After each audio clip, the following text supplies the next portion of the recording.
नमस्कार दोस्तों, आपका स्वागत है आपके अपने चैनल एग्रीकल्चर आईक्यू में। तो दोस्तों जी हाँ, पेपर से पहले पेपर आज हम डिस्कस करेंगे पूरे 120 क्वेश्चंस आपके सामने मैं लेके आया हूं, जिसमें कि इंग्लिश, मैथ्स, रीजनिंग और आपको जनरल अवेयरनेस के क्वेश्चन भी देखने को मिलेंगे। तो पूरे आप कह सकते हैं 120 क्वेश्चंस हैं, बिल्कुल अच्छे से इनका डिस्कशन करेंगे। और आपसे एक यहाँ पर मैं चाहता हूं कि आप भी यहाँ पर साथ दें। और आप कैसे कर सकते हैं, मैं आपको एक यहाँ पर दिखा देता हूं डेमो कि इस तरीके से अगर यहाँ पर क्वेश्चन है, ये पहला क्वेश्चन है आपके सामने, तो आपने इसका स्क्रीनशॉट ले लेना है और फिर जब मैं आंसर बताऊंगा उससे पहले ही आप कॉपी में आप यहाँ पर आंसर देख सकते हैं। फिर लास्ट में हम देखेंगे कि किसके यहाँ पर सबसे ज्यादा मार्क्स है और उस हिसाब से यहाँ पर हम देखेंगे कट ऑफ क्या जाने वाली है। तो ये जो प्रश्न पत्र है ये मैंने बहुत ही थोड़ा सिंपल रखा है, तो मैं चाहता हूं कि आपके मैक्सिमम क्वेश्चन आएंगे। क्या करना है मैंने अभी आपको बता दिया। जैसे ये क्वेश्चन है आपको पहले ही यहाँ पर आंसर बता देना है, फिर जब मैं आंसर बताऊंगा तो आपको लास्ट में जब वीडियो एंड हो जाएगी तब आपको टैली करना है कि आपके कितने क्वेश्चन सही हुए और कितने आपके मार्क्स आए। ठीक है जी, तो शुरू करते हैं जल्दी से। तो बिफोर वी बिगिन गाइस, मेरा हर वीडियो का पीडीएफ यहाँ जाके ले सकते हैं। क्या करना है आपको, टेलीग्राम आपको डाउनलोड करना है यहाँ पर प्ले स्टोर से, और फिर यहाँ पर इस तरीके से यहाँ पर सर्च मारना है आपको एग्रीकल्चर आईक्यू ऑफिशियल, और यहाँ पर 430 प्लस मेंबर है, तो आप इसी को यहाँ पे ज्वाइन करिएगा। तो चलते हैं पहले क्वेश्चन की तरफ। आई होप जो मैंने अभी आपको बताया वो आप समझ गए होंगे। तो जल्दी से मैं आपके सामने पहला क्वेश्चन लाता हूं। तो पहला क्वेश्चन है आपके सामने, which garden is now considered as a genesis of gardening. ये पहले भी प्रीवियस ईयर में भी पूछा गया है, प्रीवियस ईयर क्वेश्चन भी है ये, प्रीवियस ईयर क्वेश्चन मैं दोबारा लेके आया हूं क्योंकि कोई ना कोई क्वेश्चन यहाँ पर टकरा सकते हैं यहाँ पर पिछले बार से। तो पहला क्वेश्चन है, which garden is now considered as genesis of gardening. आपके ऑप्शन है hanging garden, garden of Eden, Rambagh garden या फिर Firoz Shah garden. I hope आपने स्क्रीनशॉट ले लिया होगा। तो जो सही आंसर है वो है आपका गार्डन ऑफ ईडन, यानी कि सेकंड ऑप्शन आपका यहाँ पर सही हो जाएगा। Second option is the right answer. चलते हैं आगे। दूसरा क्वेश्चन है आपका, रियोन्जी टेम्पल जो है यहाँ पर जापान में, वो कंस्ट्रक्ट कौन से पीरियड में करा गया था। क्वेश्चन आप ध्यान से सुनिए, रियोन्जी टेम्पल जो गार्डन है जापान में, वो कंस्ट्रक्ट कौन से पीरियड में किया गया था। आपके ऑप्शन है यहाँ पर अशोका, कामाकुरा पीरियड, थर्ड है आपका एडो पीरियड और फोर्थ है आपका ऑल ऑफ दिस। तो फास्ट गाइस आंसर आप बता सकते हैं यहाँ पर अशोका पीरियड, कामाकुरा पीरियड, एडो पीरियड या ऑल ऑफ दिस। तो जो सही आंसर है वो है आपका कामाकुरा पीरियड। ये होगा आपका सही answer. Second option again right answer हो जाएगा। नेक्स्ट क्वेश्चन देखते हैं, थर्ड क्वेश्चन है आपका, which is the first botanical garden developed on this globe. बहुत आराम से कर लेंगे आप, ये बहुत ही आसान है यहाँ पर। पडुआ garden, garden of Aiden, Moorish garden या निकोलो गार्डन। तो गाइस जल्दी जल्दी जल्दी यहाँ पर first botanical garden developed on this globe, इसका आंसर हो जाएगा आपका पडुआ गार्डन, जो कि आपका इटली में है, इटली। ऐसे ही आपका मूरिश गार्डन जो है वो है स्पेन, स्पेनिश बोलते हैं, स्पेनिश गार्डन के नाम से भी जाना जाता है, ये आपको ध्यान रखना है। पडुआ गार्डन यहाँ पर इटली में फर्स्ट बॉटनिकल गार्डन है डेवलप्ड ऑन दिस ग्लोब। ठीक है, थर्ड क्वेश्चन हो गया। फोर्थ क्वेश्चन देखते हैं जल्दी से, where is the Lloyd botanical garden located. Lloyd botanical garden located कहां पे है, तमिलनाडु में, दार्जिलिंग में, कोयम्बटूर में या फिर कैलकाटा में। तो आपके ऑप्शन है यहाँ पर तमिलनाडु, दार्जिलिंग, कोयम्बटूर या फिर कोलकाता। आप बता सकते हैं यहाँ पर जल्दी से। तो जो सही आंसर है वो है आपका Darjeeling. Darjeeling is the right answer. आगे देखते हैं जल्दी से। आगे है आपका, who developed the famous rock garden eight Chandigarh. तो पूछा है यहाँ पर रॉक गार्डन से, यहाँ पर सवाल है रॉक गार्डन जो चंडीगढ़ का है, यहाँ पर किसने डेवलप किया है वो, श्रीनेक Chand Saini, Edward लुटिन्स, Robert Brian या फिर कृष्णा मूर्ति। तो गाइज आप बता सकते हैं, बहुत ही सिंपल क्वेश्चन है ये। Famous rock garden eight Chandigarh, ये है आपका सही आंसर। सही आंसर हो जाएगा आपका श्रीनेक चंद सैनी, यानी कि first option is the right answer. Next चलते हैं सिक्स्थ क्वेश्चन में। तो सिक्स्थ है आपका रक्षिता। रक्षिता एक इंपॉर्टेंट कल्टीवार है कौन सी क्रॉप की, रक्षिता। आपके ऑप्शन है मेडिसिनल से यहाँ पर एक सवाल आया हूं मैं आपके लिए। रक्षिता इंपॉर्टेंट कल्टीवार है किसका? अश्वगंधा, सर्पगंधा, सतावर या फिर पेरिविंकल। तो आप ऑप्शन देख सकते हैं यहाँ पर, तो क्या होगा? अश्वगंधा, सर्पगंधा, सतावर या पेरिविंकल। तो इसका जो सही आंसर है वो है आपका ashwagandha. Ashwagandha is the right answer. क्या है इसका बॉटनिकल नेम? विथेनिया सोमनिफेरा, और इसकी फैमिली हो जाएगी आपकी सोलानिसी। सोलानिसी इसकी फैमिली हो जाएगी। ये अश्वगंधा यहाँ पर इंपॉर्टेंट मेडिसिनल क्रॉप है, तो आपको ये याद रखना है। रक्षिता इसकी यहाँ पर इंपॉर्टेंट कल्टीवार हो गया।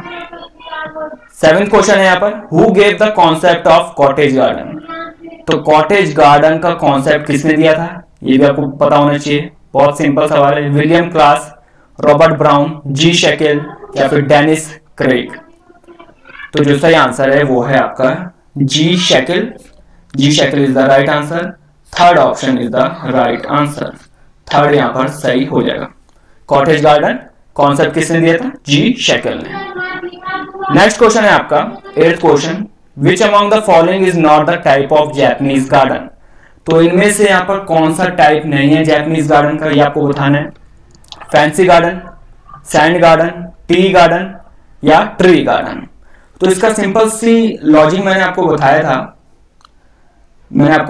ट्रिक क्या है? द हॉर्टिकल्चर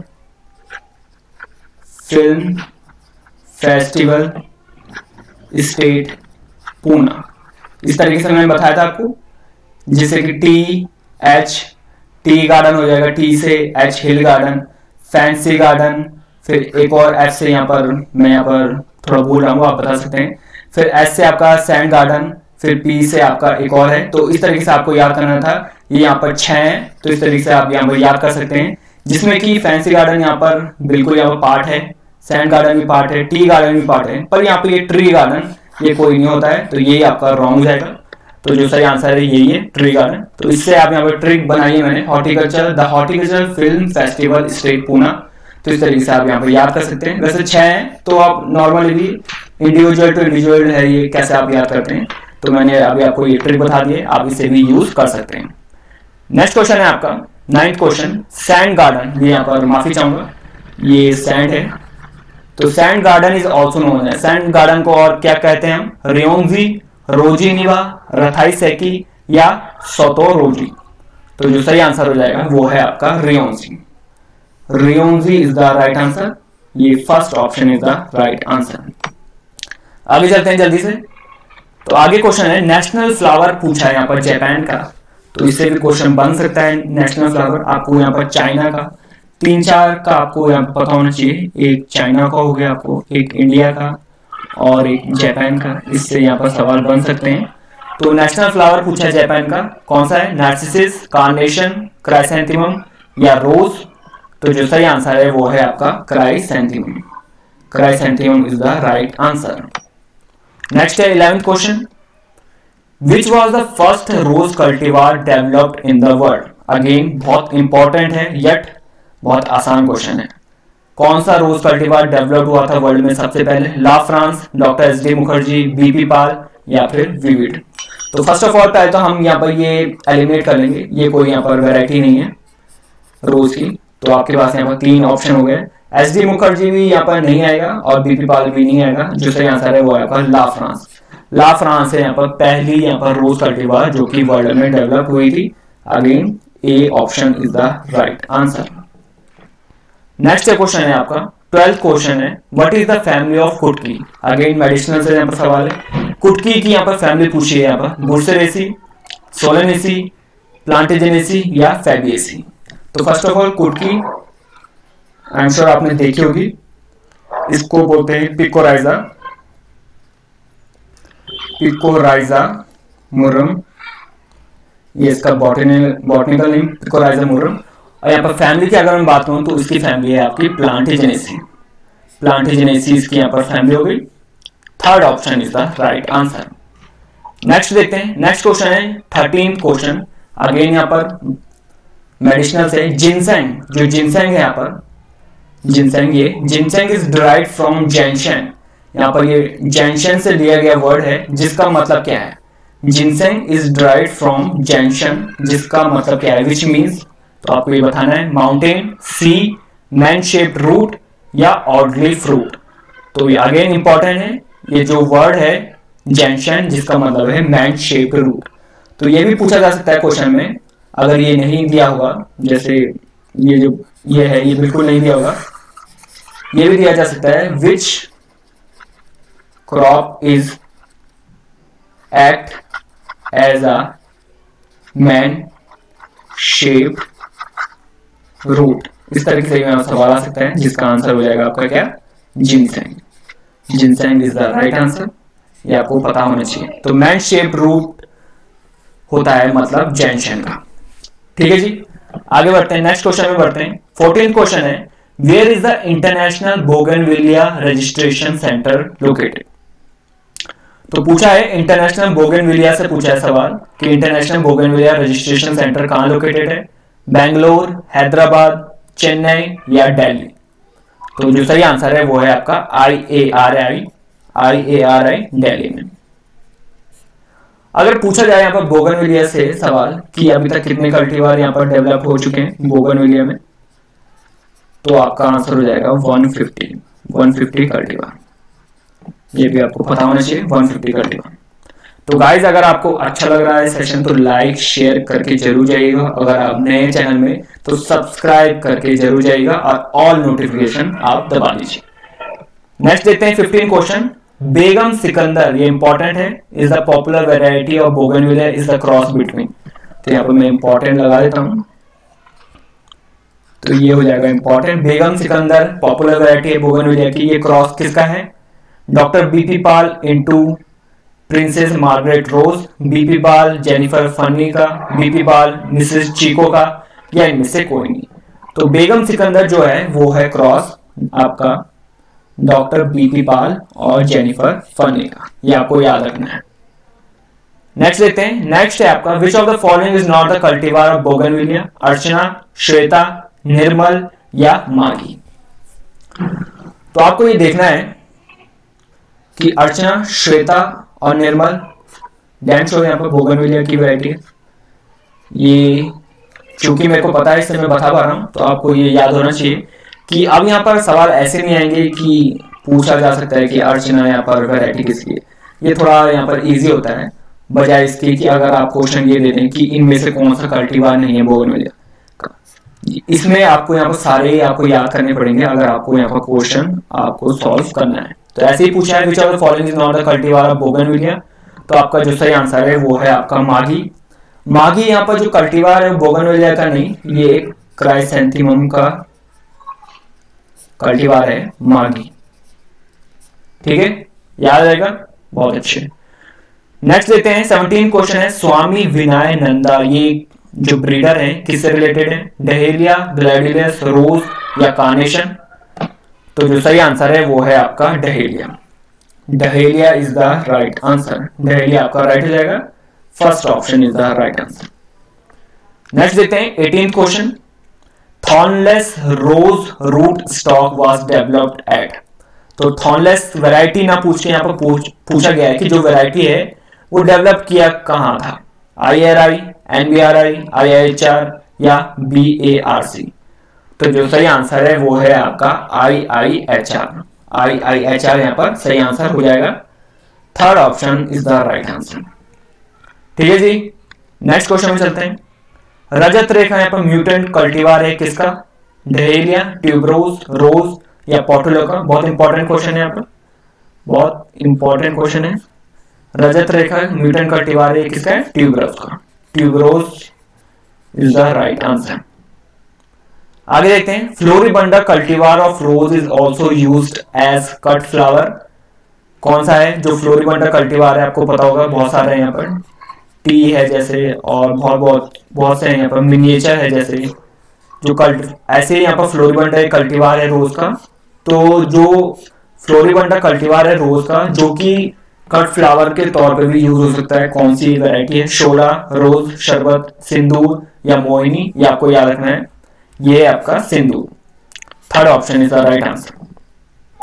21 क्वेश्चन देखते हैं, पूसा बसंती, यहाँ पर पूसा बसंती एक ओपन पॉलिनेटेड कल्टीवार है किसकी? मैरीगोल्ड, ट्यूबरोज, रोज या पोर्टुला का। तो जो सही आंसर है वो है आपका मैरीगोल्ड। मैरीगोल्ड यहाँ पर सही आंसर हो जाएगा। Marigold is the right answer, first option is the right answer. आगे देखते हैं, मैरीगोल्ड में भी आपको गाइस यहाँ पर याद रखना है, एक आपका है फ्रेंच मैरीगोल्ड और एक आपका है अफ्रीकन मैरीगोल्ड। ये दोनों अलग अलग हैं और इनकी वैरायटी भी अलग अलग है, ये आपको पता होना चाहिए। दो अलग अलग यहाँ पर इनका क्लासिफिकेशन है, फ्रेंच और अफ्रीकन। आगे देखते हैं, मेल स्टर्टी यहाँ पर ये कॉमन है किसमें? पेटूनियम में, मैरीगोल्ड में, एंटेरियम में या ऑल ऑफ दीज में? ये क्वेश्चन पहले भी मैंने मास्टर सेमिनार की सीरीज में कराए हैं, तो आपको इसका आंसर पता होना चाहिए, जो कि है ऑल ऑफ दीज। ये मेल स्टर्टी जो है वो कॉमन इन तीनों में है, पेटूनियम, मैरीगोल्ड और एंटेरियम। नेक्स्ट देखते हैं 23, which of the following aneuploid are mostly used in ornamentals? तो एनाप्लॉइड कौन सा कॉमन है ऑर्नामेंटल में? मोनोसोमिक, नलिसेमिक, ट्राइसोमिक और नन ऑफ द अबव।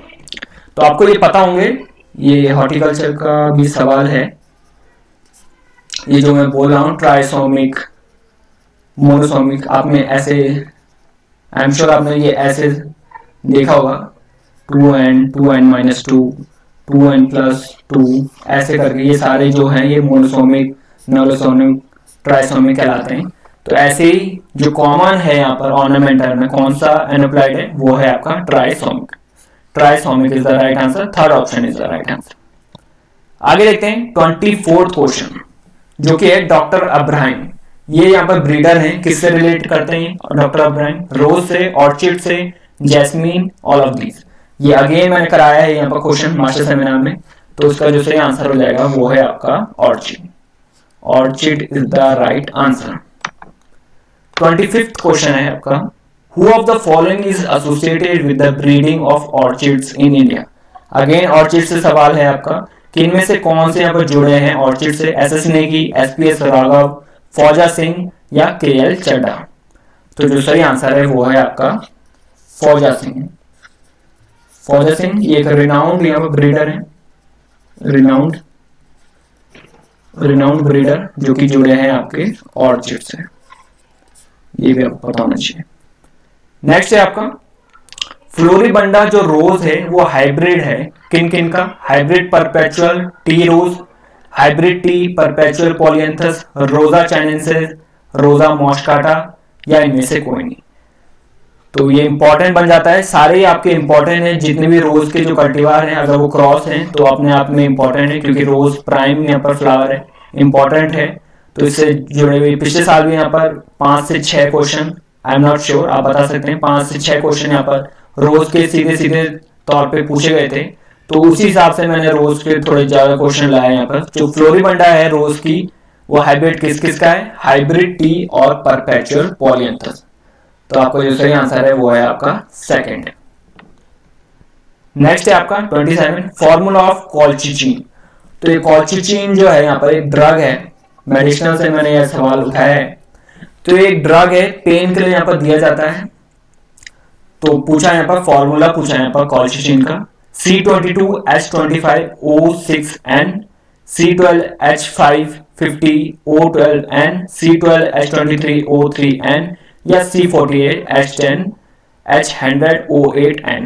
तो जो सही आंसर है वो है आपका C12H50O12 और N। ये आप इस तरीके से, तो आप माइंड मत करिएगा, C12H50O12 और N इस तरीके से यहाँ पर, तो आप देख लीजिएगा, ये इसका सही आंसर है C12H50O12 और N इसका सही आंसर हो जाएगा, फॉर्मूला ऑफ कॉल्चिचिन।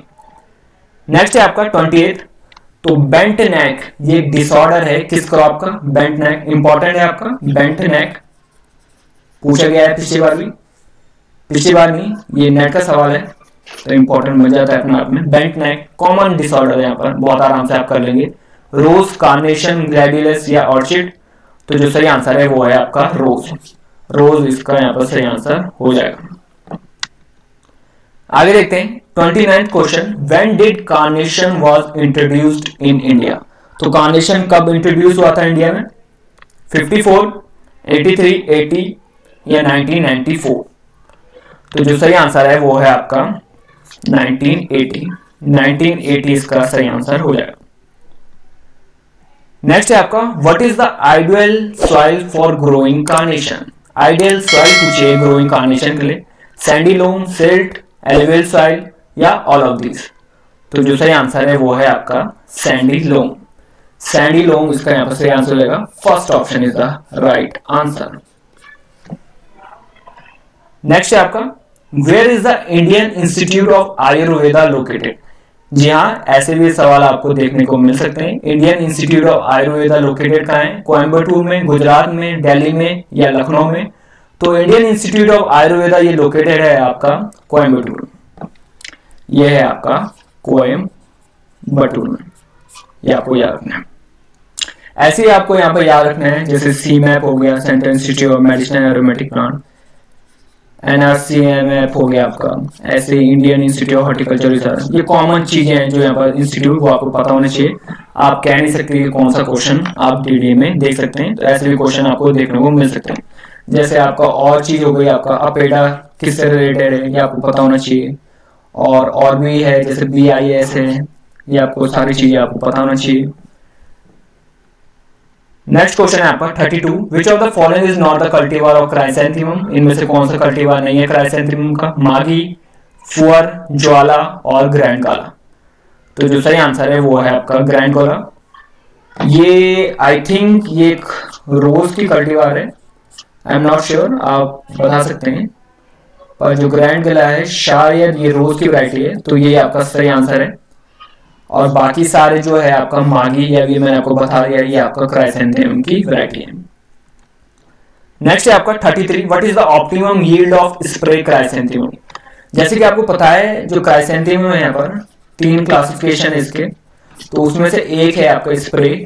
तो स्प्रे देख के आप कंफ्यूज मत हो जाइएगा, ऑप्टिमम यील्ड पूछिए स्प्रे क्लासिफिकेशन जो कि क्राइसैंथेमम का। 2.5 से 4.5 लाख पर हेक्टेयर, 1.5 से 1.75, 8 से 15 टन या 3 से 5.5? तो जो सही आंसर है वो है आपका 1.5 से 1.75 लाख पर हेक्टेयर। ये आपका ऑप्टिमम यील्ड हो गई स्प्रे क्राइसैंथेमम की। नेक्स्ट क्वेश्चन है आपका which medicinal crop has natural sex tonic properties? तो नेचुरल सेक्स टॉनिक प्रॉपर्टी किसमें है, कौन सी क्रॉप में मेडिसिनल? इसबगोल, पॉपी, सफेद मूसली या फिर डेवाना? तो सफेद मूसली से पहले भी यहाँ पर सवाल पूछा था, ये इस तरीके से था कि सेकंड शिलाजीत कौन सी है, तो उसमें भी आंसर था आपका सफेद मूसली। तो अभी यहाँ पर पूछा है नेचुरल सेक्स टॉनिक प्रॉपर्टीज, वो है आपका सफेद मूसली, आपका सही आंसर हो जाएगा। इसका जो बॉटनिकल नेम है वो आपको पता होना चाहिए, क्लोरोफाइटम बोरिबिलम, और फैमिली आपकी लिलिएसी। आगे देखते हैं 35 क्वेश्चन। ब्राउन स्केल यहाँ पर एक इंपॉर्टेंट डिजीज है किस क्रॉप की? ऑर्चिड, ट्यूलिप, लिलियम या मैरीगोल्ड? तो जो सही आंसर है वो है आपका lilium. Lilium is the right answer. Next है आपका 36 पफी फोलिएज। ये पफी फोलिएज ये डिसऑर्डर है कौन सी क्रॉप का? लिलियम, मैरीगोल्ड, रोज या क्राइसैंथेमम? तो जो सही आंसर है वो है आपका again lilium. Lilium is the right answer. Next देखेंगे 37 क्वेश्चन। ऑर्चिड फ्लावर जो है उसको स्टोर कौन से टेम्परेचर में किया जाता है? 5 से 8 डिग्री सेल्सियस, 2 से 4, 1 से 2 या 10 से 12 डिग्री सेल्सियस?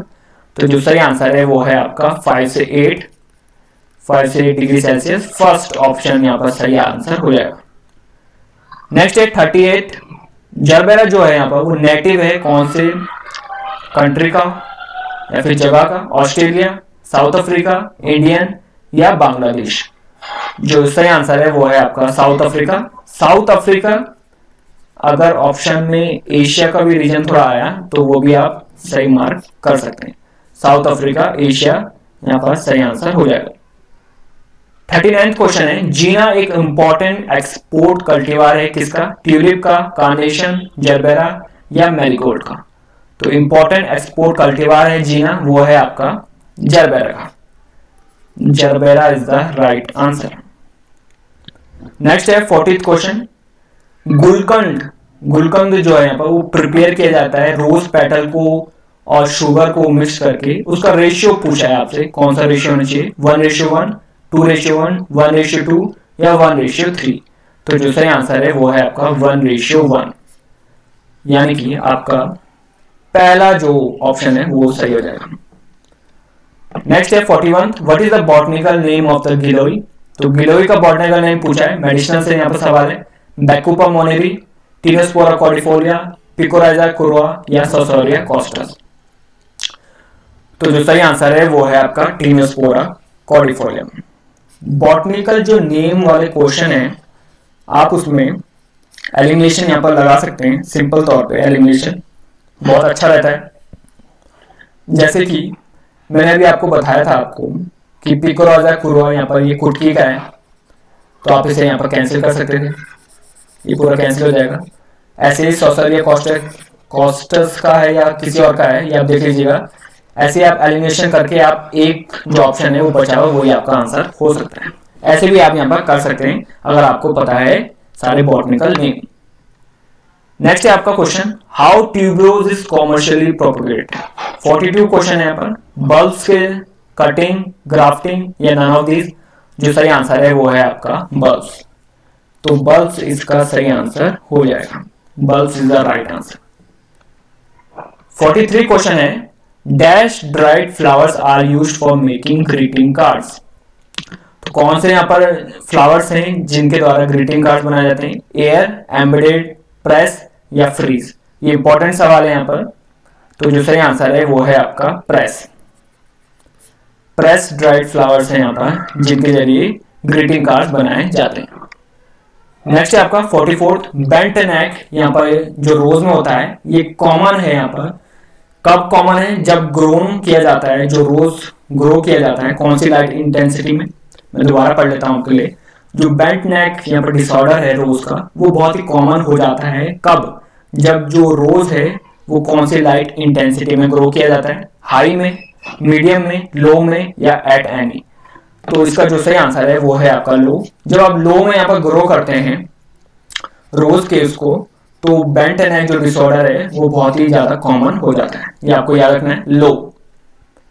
45th क्वेश्चन है यहाँ पर, लीफ स्कॉर्चिंग यहाँ पर चिलीज में जो होती है, लिलीज में जो होती है, I am sorry, leaf scorching lilies में जो होती है वो किसकी वजह से होती है, हाई नाइट्रोजन की वजह से, पोटेशियम, फ्लोरीन या सल्फर।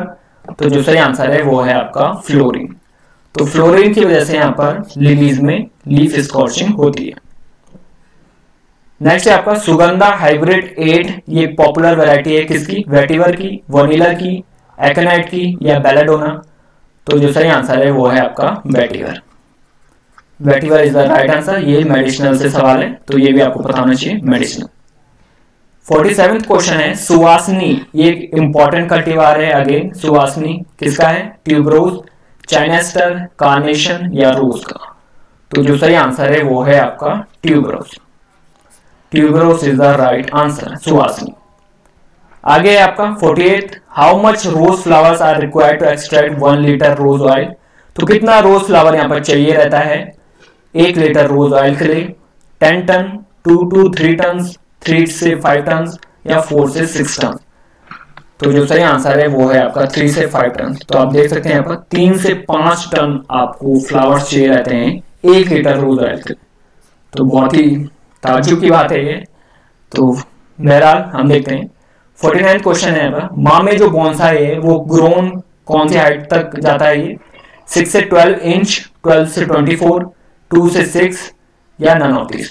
तो आपको यहाँ पर ध्यान रखना है, ऑप्शन में आपको ध्यान रखना है कि जो मेजर है वो क्या क्या दिया है, इंच दिया है, मीटर दिया है या सेंटीमीटर। तो उस हिसाब से आपको यहाँ पर आंसर टेक करना है। यहाँ पे दिया है इंच दिया है, मामे बोनसाई कौन से हाइट तक ग्रो करते हैं। तो जो सही आंसर है वो है आपका 2 से 6 इंच। 2 से 6 इंच इसका सही आंसर हो जाएगा। नेक्स्ट देखते हैं। नेक्स्ट है आपका, which among the following is not the basic line in Japanese flower arrangement. तो इनमें से कौन सा बेसिक लाइन नहीं है जैपनीज फ्लावर अरेंजमेंट में? हेवन, अर्थ, मैन या गार्डन? तो जो सही आंसर है वो है आपका गार्डन। गार्डन यहाँ पर कोई भी बेसिक लाइन नहीं है, जो इंपॉर्टेंट है वो यहाँ पर सामने है, हेवन, मैन और अर्थ। नेक्स्ट देखते हैं 51 क्वेश्चन है, विच of the following is not the variety of periwinkle? Periwinkle की कौन सी वैरायटी इनमें से नहीं है? निर्मल, धवल, मरुसुधा या सिलेक्शन 11 1 5 3?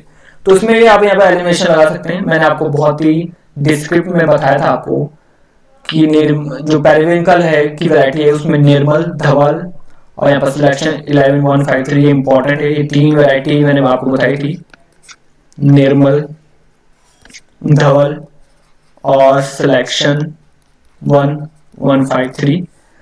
जो मरुसुधा है आपकी, मरुसुधा ये आपकी गूगल की वैरायटी है, गूगल कॉमीफेरा वैरायटी, बुर्सोरेसीज की फैमिली है, गूगल की यहाँ पर ये वैरायटी है मरुसुधा। तो यहाँ पर देखिए, आप देख सकते हैं एलिमिनेशन से कितने अच्छे से गए हम। यहाँ पर मरुसुधा आपकी जो वैरायटी है यहाँ पर ये रॉन्ग हो जाएगा। नेक्स्ट देखते हैं, नेक्स्ट क्वेश्चन है 52, which type of ikebana means abstract and not simulate nature? तो एक्मेना से यहाँ पर सवाल देखने को मिल सकते हैं बहुत सारे। तो एक्मेना से पूछा है कि कौन सा टाइप है एक्मेना का जिसका मतलब होता है abstract and not simulate nature? Jiyuka, Moribana, Morimono या जिजुवाना? जिजुवाना। सही आंसर है आपका Jiyuka. Jiyuka is the right answer. आगे पूछा है 53, ये इंपॉर्टेंट है गाइस, ये मोस्ट इंपॉर्टेंट है, पूछा जा सकता है। ये स्टार मार्क कर दिया। मदर टेरेसा यहाँ पर इंपॉर्टेंट वैरायटी है किसकी? हाइब्रिड टी, फ्लोरिबंडा, मिनिएचर या पॉलियंथा? तो ये जो सारे हैं यहाँ पर ये रोज का यहाँ पर कल्टीवार्स हैं, आई मीन स्पीसीज हैं। तो हाइब्रिड टी जो है फ्लोरिबंडा है, मिनिएचर है, पॉलियंथा है। तो मदर टेरेसा इनमें से कौन सी वैरायटी है? ये थोड़ा एक अप लेवल हो गया, पूछा नहीं है यहाँ पर कि मदर टेरेसा कौन सी क्रॉप से रिलेटेड है। उसमें तो आपका आ जाएगा सिंपल रोज, पर उसमें एक और क्वेश्चन ऐड कर दिया है, क्वेश्चन में भी क्वेश्चन ऐड कर दिया है कि कौन सी स्पीसीज है। तो जो सही आंसर है वो है आपका हाइब्रिड टी। हाइब्रिड टी का यहाँ पर सही आंसर हो जाएगा, हाइब्रिड टी। नेक्स्ट सवाल है आपका 54, विच of the following is not the element of landscaping? Again बहुत सिंपल क्वेश्चन है, फॉर्म, लाइन, टेक्सचर, बैलेंस। सही आंसर आपका बैलेंस हो जाएगा, ये कोई यहाँ पर एलिमेंट नहीं है लैंडस्केपिंग का। नेक्स्ट है आपका trees in a garden are planted percent area. जो गार्डन में अब ट्रीज बोए जाते हैं या फिर उगाए जाते हैं या लगाए जाते हैं, तो उनका परसेंटेज एरिया पूछा है। 40 से 50, 30 से 40, 15 से 20 या 25 से 30। तो जो सही आंसर है वो है आपका 15 से 20। नेक्स्ट है आपका 56 क्वेश्चन, ओलियोगम रेजिन, ये मेडिसिनल का सवाल है। ओलियोगम रेजिन ये ड्रग है, एक्सट्रैक्ट किससे किया जाता है? लिक्विरिस, एलोई, इसाबगुल या गूगल? तो जो सही आंसर है वो है आपका गूगल। बहुत इंपॉर्टेंट सवाल है गाइस, मोस्ट प्रोबेबल चांसेस इसके आने के गूगल। मैंने अभी आपको बता दिया। कॉमीफोरा वेटी इसका यहाँ बॉटनिकल नेम हो गया, और बुर्सरेसी इसकी फैमिली हो गई। और अभी आपको बताया था मरुसुधा इसका यहाँ पर कल्टीवार है, इंपॉर्टेंट है मरुसुधा। ठीक है जी, आगे देखते हैं। आगे पूछा है for making good hedge any shrub should have. तो गुड के जो है यहाँ पर श्रब कैसी होनी चाहिए?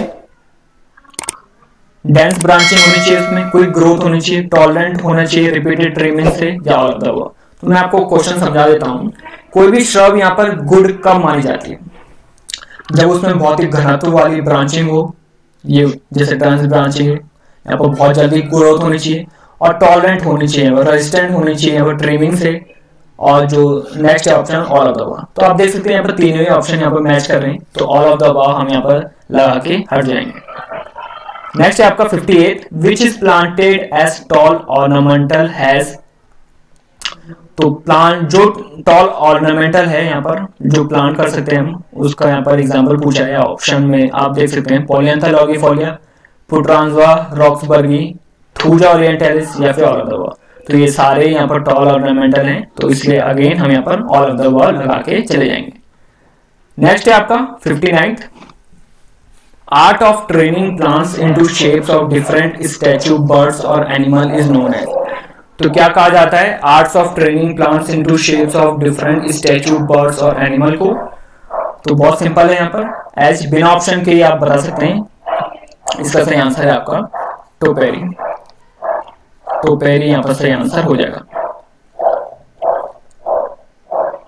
तो आपने आई एम श्योर देखे होंगे, अगर आप गार्डन में गए होंगे तो गार्डन में आपने इस तरीके से यहाँ पर देखा होगा कोई स्टैचू यहाँ पर रखा रहता है, तो स्टैचू में यहाँ पर बने रहते हैं अलग अलग एनिमल से, तो उसे यहाँ पर टोपेरी बने रहते हैं।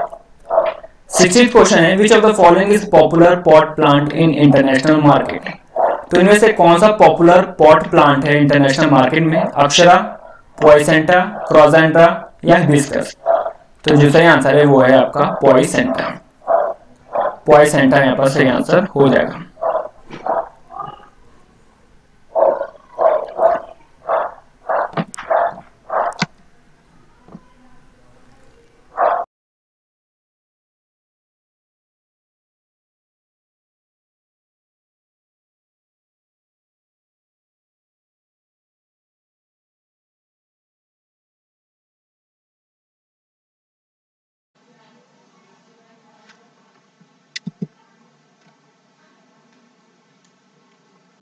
नेक्स्ट क्वेश्चन देखते हैं। तो नेक्स्ट क्वेश्चन है आपका which is grown for cut green? तो इनमें से कौन सा यहाँ पर कट ग्रीन के तौर पे यूज होता है? ब्रेनिया निवोसा, बोगनविलिया, लैंटाना डिप्रेसा या विनका रोजिया?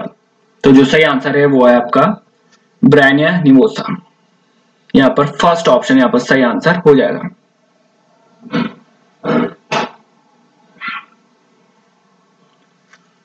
नेक्स्ट है आपका 62 विच of the following is suitable for acidic soil? तो इनमें से कौन सी यहाँ पर क्रॉप है सुटेबल है एसिडिक सॉइल के लिए? एजालिया मोलिस, डोम्बिया स्पेक्टिबिलिस, कैसिया एलाटा या एक्सोसोरिया बाइकलर? तो जो सही आंसर है वो है आपका एजालिया मोलिस। एजालिया मोलिस यहाँ पर सही आंसर हो जाएगा। फर्स्ट ऑप्शन यहाँ पर राइट हो जाएगा।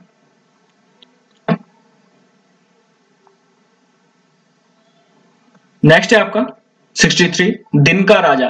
यहाँ पर एक लोकल नेम है, किसका है? सेस्टम डायनम, सेस्टम पैराक्वी, सेस्टम नॉक्टनम या नन ऑफ दिस? तो जो सही आंसर है वो है आपका सेस्टम डायनम। तो ये हो जाएगा सही आंसर सेस्टम डायनम। आगे है आपका 64 star of India is the important cultivar of? Star of India यहाँ पर इंपॉर्टेंट कल्टीवार है किसका? French marigold, African marigold, both of the following या नन ऑफ दिस? तो star of India important cultivar किसका है? French marigold. अभी मैंने अभी आपको बताया था फ्रेंच मैरीगोल्ड। मैरीगोल्ड के यहाँ पर दो इंपॉर्टेंट क्लासिफिकेशन में से एक है मैरीगोल्ड, तो फ्रेंच मैरीगोल्ड आपका सही आंसर हो जाएगा। आगे है आपका 65 grey mould of cut rose can be controlled by dipping in? जो ग्रे मोल्ड है यहाँ पर कट रोज का, उसे कंट्रोल किया जा सकता है कैसे? NaCl में डिप करके, यूरिया, NaOHCl या KCl? तो जो सही आंसर है वो है आपका NaOCl। यहाँ पर सही आंसर हो जाएगा। आगे 66 एस्पायरिंग जो है यहाँ पर वो एक्सट्रैक्ट किया जाता है यहाँ पर कौन से प्लांट के बाग से? किनकोना, विलो, फॉक्सग्लो या ओपियम पॉपी? तो इसका जो सही आंसर है वो है आपका विलो। विलो आपको यहाँ पर सही आंसर हो जाएगा। 67th क्वेश्चन है 100 gram rose fruit syrup will contain how much mg ascorbic acid? जो 100 ग्राम रोज फ्रूट सिरप है यहाँ पर उसमें कितना mg एस्कॉर्बिक एसिड होता है? 10, 100, 150 या 50? तो जो सही आंसर है वो है आपका 100। नेक्स्ट है आपका 68 what is the ratio of soil sand leaf mould in growing indoor plants? ये अगेन इंपॉर्टेंट बन जाता है। क्या पूछा है यहाँ पर? सॉइल का, सैंड का और लीफ मोल्ड का आपको रेशियो पूछा है इंडोर प्लांट की ग्रोइंग के टाइम। 1:2:1, 1:1:1, 2:3:1 या 3:1:2? जो सही आंसर है वो है आपका 1:2:1, ये आपका सही आंसर हो जाएगा। नेक्स्ट है आपका 69, ब्लैक स्पॉट यहाँ पर इंपॉर्टेंट है रोज का, ये कौन कॉज करता है? डिप्लोडिया रोजियरम, डिप्लोकार्बन रोजे, बोट्राइटस सिंड्रा या फ्रैगमेंडियम स्पीशीज। एक दो बात आपको यहाँ पर ध्यान में रखनी है कि अगर आप सभी यहाँ पर जो डिजीज है वो याद नहीं करना चाहते हैं तो आप 3-4 के आप यहाँ पर याद कर सकते हैं। एक हो गया रोज, ये इंपॉर्टेंट है, कार्नेशन, क्राइसैंथेमम और आपका मैरीगोल्ड। तो इनके अगर आप यहाँ पे याद करते हैं डिजीज तो बहुत अच्छा हो जाएगा। आपके कोई ना कोई क्वेश्चन एग्जाम के जो है वो टकरा सकते हैं यहाँ पे।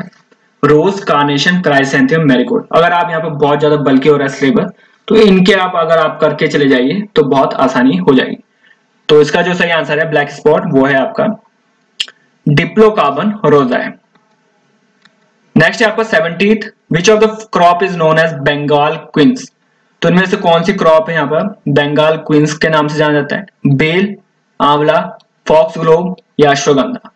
तो जो सही आंसर है वो है आपका बेल। बेल यहाँ पर सही आंसर हो जाएगा। आगे है 71, कार्नेशन को जो क्लासिफाइड किया जाता है वो कैसा है? शॉर्ट डे, लॉन्ग डे या डे न्यूट्रल प्लांट या इनमें से कोई नहीं। तो जो सही आंसर है वो है आपका लॉन्ग डे प्लांट। तो कार्नेशन यहाँ पर लॉन्ग डे प्लांट है। नेक्स्ट है आपका 72, डायस्जीनिन, ये इंपॉर्टेंट एल्कोलाइड है। यहाँ पर कैसे ऑब्टेन किया गया है, किससे ऑब्टेन किया गया है? एल्कोलाइड है डेवाना, डायसोरिया, पेरिविंकल या सतावर। तो जो सही आंसर है वो है आपका डायसोरिया। डायसोरिया से यहाँ पर ये लिया गया है डायोस्जेनिन, इंपॉर्टेंट है, आपको याद रखना है। 73 क्वेश्चन है, इनमें से कौन सी कल्टीवार नई है चाइना स्टेट की? PG purple, PG white, PG violet या पूर्णिमा। सही आंसर है आपका पूर्णिमा। 74th क्वेश्चन है आपका, वाटर फ्लोइंग कैनाल जो है वो एक एसेंशियल फीचर है किस गार्डन का? Japanese garden, Italian garden, Persian garden या नन ऑफ दिस। तो जो वाटर फ्लोइंग कैनाल है, वाटर फ्लोइंग कैनाल वो एक एसेंशियल फीचर किसका है? पर्शियन गार्डन का। पर्शियन आपका सही आंसर हो जाएगा। 75th क्वेश्चन है, कुर्ग। कुर्ग यहाँ पर इंपॉर्टेंट वैरायटी है किसकी? कॉफी की, पपाया की, बनाना की या स्ट्रॉबेरी की। तो जो सही आंसर है वो है आपका papaya. Papaya is the right answer. Horticulture से यहाँ पर एक सवाल लिया है मैंने, एक दो सवाल। 76th क्वेश्चन है आपका, calyx splitting is the disorder of which of the following crop. Important है, मस्ट इंपॉर्टेंट है, आपको याद रखना है। रोज का, क्राइसेंथेमम का, कार्नेशन का या ग्लैडियोलस का। सही आंसर है आपका कार्नेशन का। 77th क्वेश्चन है, ग्लैडियोलस जो वर्ड है यहाँ पर किस चीज से लिया गया है? लैटिन से, ग्रीक से, फ्रेंच या इंग्लिश। सही आंसर है आपका लैटिन। 78th क्वेश्चन है, रोज शरबत जो एक ऑयल एक्सट्रैक्शन वैरायटी है रोज की, वो डेवलप्ड किसने की? डॉक्टर बीपी पाल ने, रजनीकांत ने, एसडी मुखर्जी ने या बिपिन चंद ने। जो सही आंसर है वो आपका डॉक्टर बीपी पाल। डॉक्टर बीपी पाल यहाँ पर सही आंसर हो जाएगा। रोज शरबत ये एक ऑयल एक्सट्रैक्शन वैरायटी है। 79th क्वेश्चन है, what is the central angle of heika in ikebana. Heika का एंगल पूछा है यहाँ पर एक्वाना का। 15, 45 डिग्री, 75 डिग्री या 90 डिग्री। सही आंसर है आपका 75 डिग्री। सेंट्रल एंगल है यहाँ पर ये हेकाई का। 80th क्वेश्चन है, वार्म ऑर्चिड जो है यहाँ पर, वार्म ऑर्चिड उसका टेम्परेचर रेंज कितना है? ये आपसे क्वेश्चन पूछा है। 13 से 18 डिग्री सेल्सियस, 15.5 से 26.5, 10 से 13 डिग्री या इनमें से कोई। तो वार्म ऑर्चिड का जो टेम्परेचर रेंज है वो है आपका 15.5 से 26.5 डिग्री सेल्सियस। यहाँ पर बी ऑप्शन यहाँ पर सही आंसर हो जाएगा। तो गाइज ये थे आपके सवाल 80th क्वेश्चन। आगे आपके मैथ्स, रीजनिंग, इंग्लिश और जनरल अवेयरनेस के क्वेश्चन है। तो अगर आपका यहाँ पर सवाल अभी तक बहुत अच्छे जा रहे थे, यहाँ पर 60-65 अगर आप स्कोर कर रहे थे, बहुत अच्छी बात है। आगे हम देखते हैं 40 क्वेश्चन में आप कैसा परफॉर्म करते हैं। तो बने रहिए एग्रीकल्चर IQ के साथ।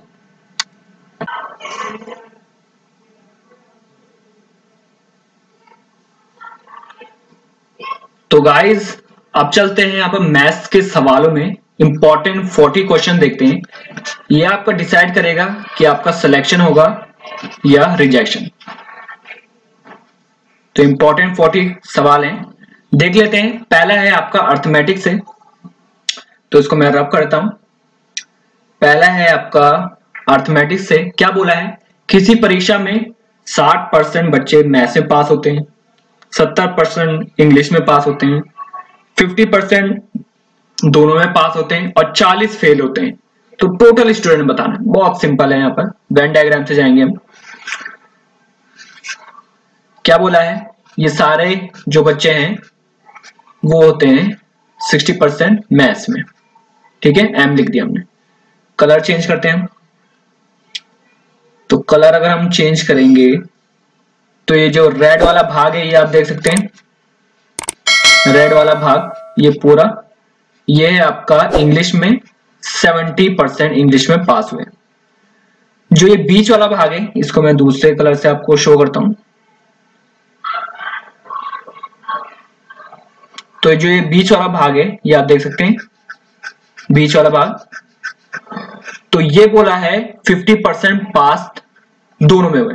तो हम क्या करेंगे, पहले हम करेंगे 60% मैथ्स में पास हुए, 70% इंग्लिश में, और अगर हम माइनस कर दें 50% से तो ये निकल जाएंगे कि टोटल बच्चे कितने पास हुए, टोटल परसेंट कितने पास हुए। तो अगर हम करेंगे 130 माइनस 50, 80 आपका आंसर, 80 आपका परसेंट आ गया। ये यहाँ पर वो बच्चे हैं जो पास हुए हैं, पूरे टोटल 80% पास हुए। ये आप कंफ्यूज मत होइएगा 50% से, 50% बोला है दोनों में पास हुए, ये 80% है, ये 80% ओवरऑल पास हुए।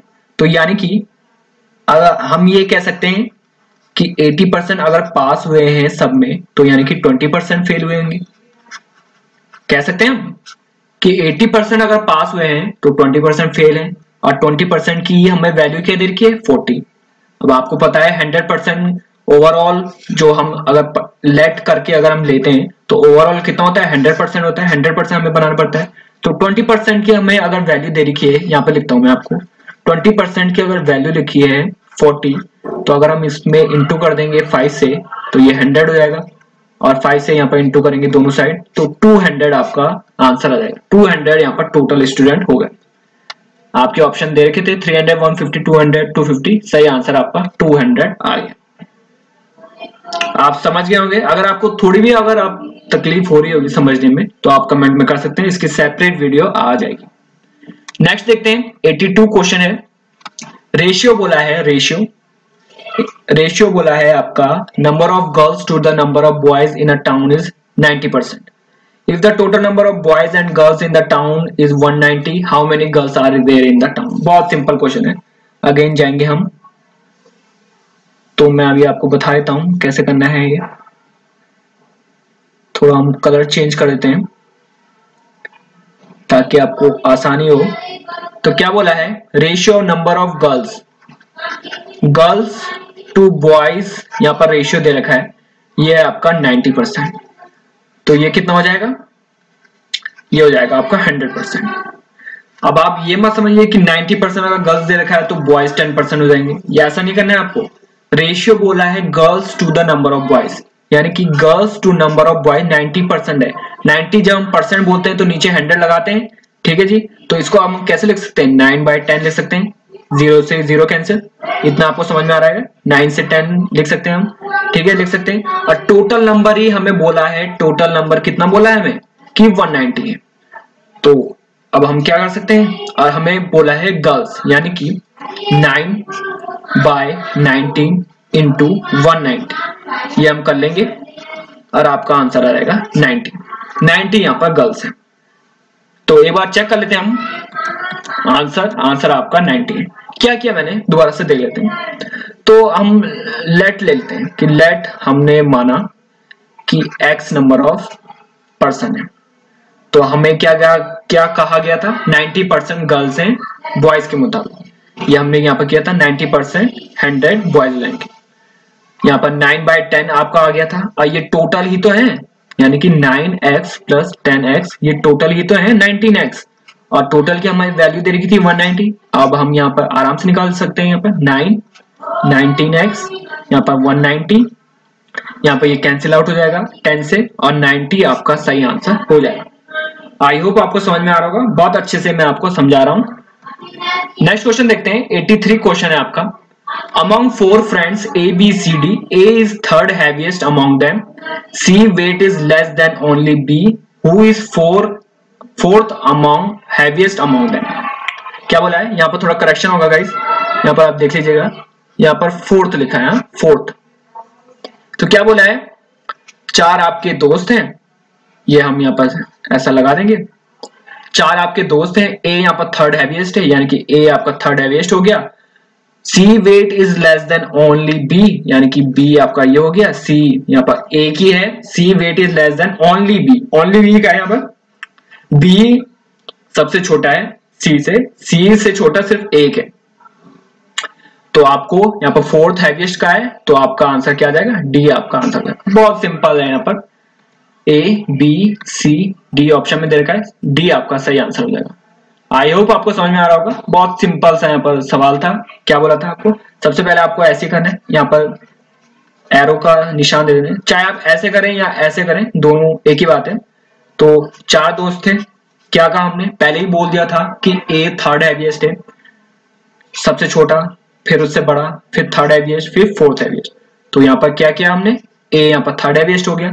सी का वेट यहाँ पर लेस देन ओनली बी से है, तो यहाँ पर सी और बी, और फोर्थ हैवीएस्ट आपका डी आ जाएगा। बन गया आपका डी, आपका यहाँ पर सही आंसर हो जाएगा। नेक्स्ट है आपका 84th। अब क्या बोला है यहाँ पर? A man said to woman, the only son of your brother is the brother of my wife, how is that woman related to the wife of that man? तो बहुत ही सिंपल है, यहाँ पर क्या बोला है, आप इसको ऐसे कर सकते हैं, यहाँ पर आप मैन ले लीजिए, यहाँ पर वुमेन, मैन ने कहा है वुमेन को, ठीक है जी, मैन ने कहा है वुमेन को, a man said to women the only son of your brother, यानी कि वुमेन का ब्रदर, वुमेन का ब्रदर का सन, ठीक है, वुमेन का ब्रदर का son is the brother of my wife, brother of my wife, ये यहां पर मैन है, मेरी वाइफ ये हो गई, और उसका ब्रदर है आपका सन, ठीक है। तो हाउ इज दैट वुमेन, ये वुमेन है, related to the wife of that man, तो वाइफ ऑफ दैट मैन, तो यहां पर ये मैन हो गया, इसकी वाइफ ये है, तो वुमेन यहां पर क्या रिलेट करती है, तो वुमेन इसकी क्या हो जाएगी, तो वुमेन इसकी हो जाएगी आपकी आंट, आंट यहां पर आंसर हो जाएगा। आई होप आपको समझ में आ रहा होगा। क्या किया हमने, सिंपल से आप ऐसे कर सकते हैं, मैन आप यहां ले लीजिए, एक वुमेन आप यहां ले लीजिए, ठीक है। मैन ने कहा वुमेन के लिए, एक आदमी है उसने औरत को कहा कि the only son of your brother, ये देख रहे हैं आप, वुमेन का ब्रदर का ओनली सन, ठीक है, ये बना दिया, ये जो है ये ब्रदर है ऑफ माई वाइफ, यानी कि लड़के ने जो कहा था, आदमी ने जो कहा था, आदमी की वाइफ का भाई, तो ये हो गया। तो जो है, जो वुमेन है यानी कि जो औरत है, वो कैसे रिलेट कर रही है वाइफ ऑफ दैट मैन की, तो वो यहाँ पर आंट हो जाएगी। आई होप आपको समझ में आ रहा होगा, बहुत अच्छे से मैं समझा रहा हूँ। 85th क्वेश्चन है आपका, select the related letter words number from the given alternatives. तो बहुत सिंपल सा है, जर्मनी, मार्क, मोरक्को, तो डॉलर से रिलेट करता है, लीरा, दिरहम, करेंसी बतानी है, क्रोन, तो जो सही आंसर है, जैसे जर्मनी की करेंसी है मार्क, वैसे मोरक्को की है आपका दिरहम। तो इस तरीके से यहाँ पर सवाल बन सकते हैं, तो ये कॉमन सेंस से रिलेटेड है, ये आपको पता होना चाहिए, ज्यादा डिफिकल्ट नहीं आएगा, ये आप मान के चलिए। 86th क्वेश्चन है आपका, in a certain code auditorium is written as, ये ऐसे लिखा है, तो how will misfortune be written at that code. तो सिंपल सा ये लॉजिक है, आपको पहले तो आपको लिख देना है AUDITORIUM,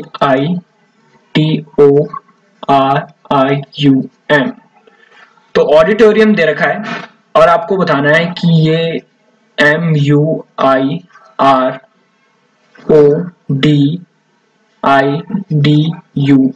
ये आपका कैसे है। तो पहले तो यहाँ पर सिंपल सा लॉजिक होता है कि या तो +1 का लॉजिक होता है या -1 का। कि यहाँ पर अगर m लिखा है तो यहाँ पर आपको कोई लॉजिक नहीं दिख रहा है कि a से m कैसे गया, तो आप कुछ और यहाँ पर ट्राई कर सकते हैं। जैसे कि अगर आप पहली नजर में देखें तो आपको ये लगेगा कि आप यहाँ पर देखिए ये कितने लेटर हैं, 1 2 3 4 5 6 7 8 9 10। तो आपने ये देखा, अगर आपने ध्यान से देखा तो आपने देखा m, यहाँ पर भी m है, यहाँ पर भी m है, ठीक है जी, यहाँ पर भी u है, यहाँ पर भी u है, यहाँ पर r है, यहाँ पर आप देखिए ऑडिटोरियम है, ऑडिटोरियम, यहाँ पर देखिए I है तो यहाँ पर भी I है, R है, R है, O से O यहाँ पर, फिर TIDUA। तो आपने देखा ये तो बिल्कुल ही उल्टा कर रखा है। ऐसे अगर हम देखें, थोड़ा हम देख लेते हैं कि मिस फॉर्च्यून में भी ऐसा है, मिस फॉर्च्यून। तो हमने देखा यहाँ पर 1 2 3 4 5 6 7 8 9 10, यहाँ पर भी 10 है। तो हमने कह दिया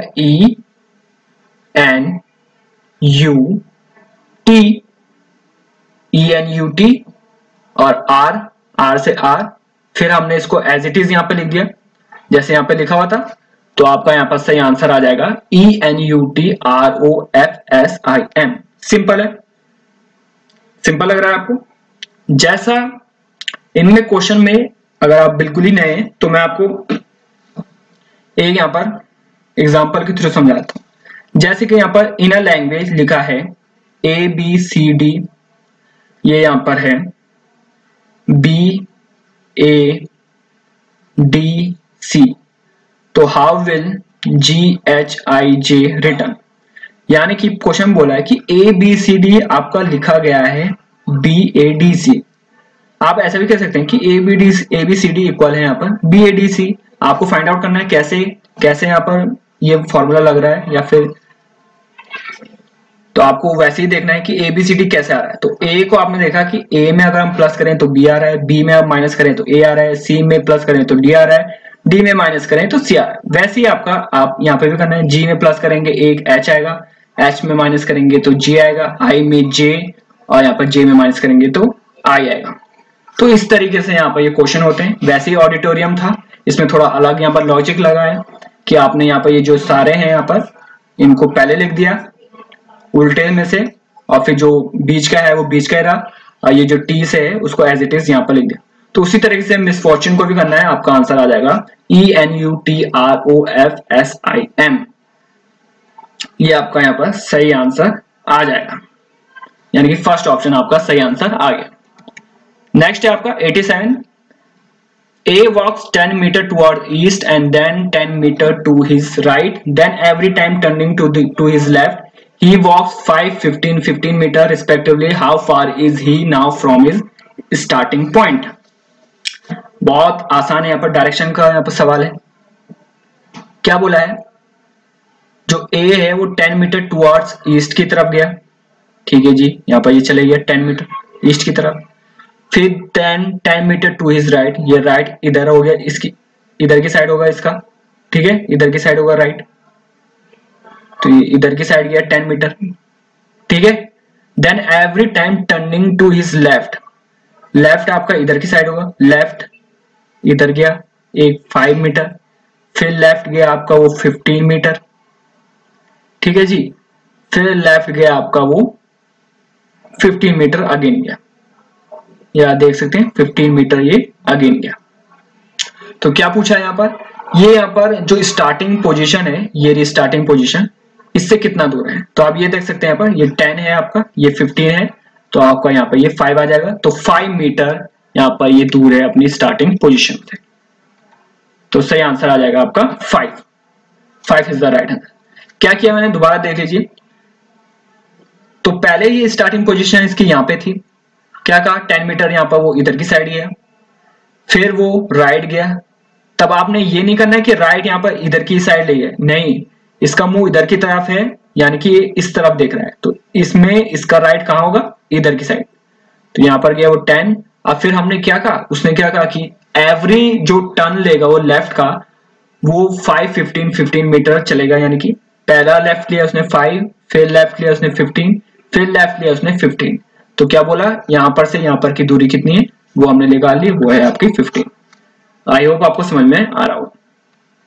नेक्स्ट है आपका 88th question, select the related letter words number from the given alternative 76, 42, 66 dash 36, 63, 12 या 35।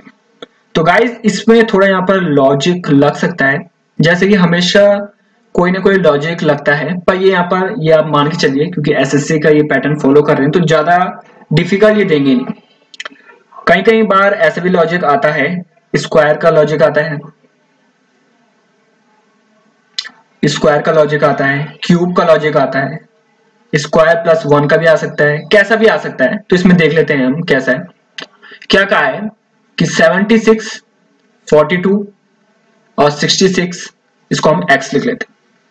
तो अगर हम सामने से देखें तो आप यहाँ पर उलझन में पड़ जाएंगे कि ये कैसा सवाल है। ये तो यहाँ पर अगर हम काटने को जाएं, अगर हम इसको काटेंगे 2 3 से 2 16 2 2 4 2 2, तो यहाँ पर कोई भी यहाँ पर लॉजिक लग नहीं रहा है, ये आगे यहाँ पर फर्दर कटेगा नहीं। तो अगर हमने ध्यान से देखा, अगर हम ऊपर ऊपर से देखते हैं तो आपने ये देखा कि 7 into 6 अगर हम करेंगे तो 42 आ रहा है, ठीक है, ये बन रहा है। थोड़ा हम कह सकते हैं वैसे अगर हम करें 6 into 6 यानी कि पहली डिजिट दूसरी डिजिट को अगर हम इंटू करें तो 36 आ रहा है, 36 ऑप्शन में, तो भाई यही लॉजिक होगा और यही आपका सही आंसर हो जाएगा। देखा आपने, अगर आपने सिंपली इसको सिंपली तौर पर लिया तो आप देख सकते हैं 7 6 यानी कि अगर मैं 7 6 को इंटू करूंगा 42 आपका आंसर आ जाएगा, 6 into 6 को इंटू करूंगा तो 36 आपका यहाँ पर सही आंसर हो जाएगा। तो ऐसे क्वेश्चन यहाँ पर देखने को मिल सकते हैं। 89th क्वेश्चन है, एनालॉगी से यहाँ पर सवाल है यहाँ पर। तो यहाँ पर ये 4 उसका आ गया, जनरली यहाँ पर 3 का आप देखेंगे तो थोड़ा सा मैंने एक स्टेप आगे दिया है, थोड़ा आपकी जो कैपेबिलिटी है वो देखना चाहूंगा मैं। इसका जो आंसर है वो कैसे करेंगे हम। शुरू में अगर आपने देखा तो आप ये पाएंगे कि जो इस तरफ है आपने ये देखा ये तो बहुत छोटे नंबर है और यहाँ पर एकदम से एक बड़ा नंबर है, आप देख सकते हैं यहाँ पर एकदम से बड़े नंबर है। तो आप यहाँ पर ये कह सकते हैं कि ये कुछ ना कुछ इंटू या डिवाइड का खेल लग रहा है, प्लस से ये आएगा नहीं और इंटू डिवाइड का यहाँ पर खेल लग रहा है। तो सीधे तौर पे अगर कोई ना कोई होगा उसने अगर देखा होगा तो आपने अगर सेकंड कॉलम में देखा होगा तो आपने ये देखा होगा कि 100 है, 100 को अगर मैं डिवाइड करूंगा 4 से तो आएगा 25, 25 में अगर मैं ऐड कर दूंगा 7 तो ये आ जाएगा आपका 32।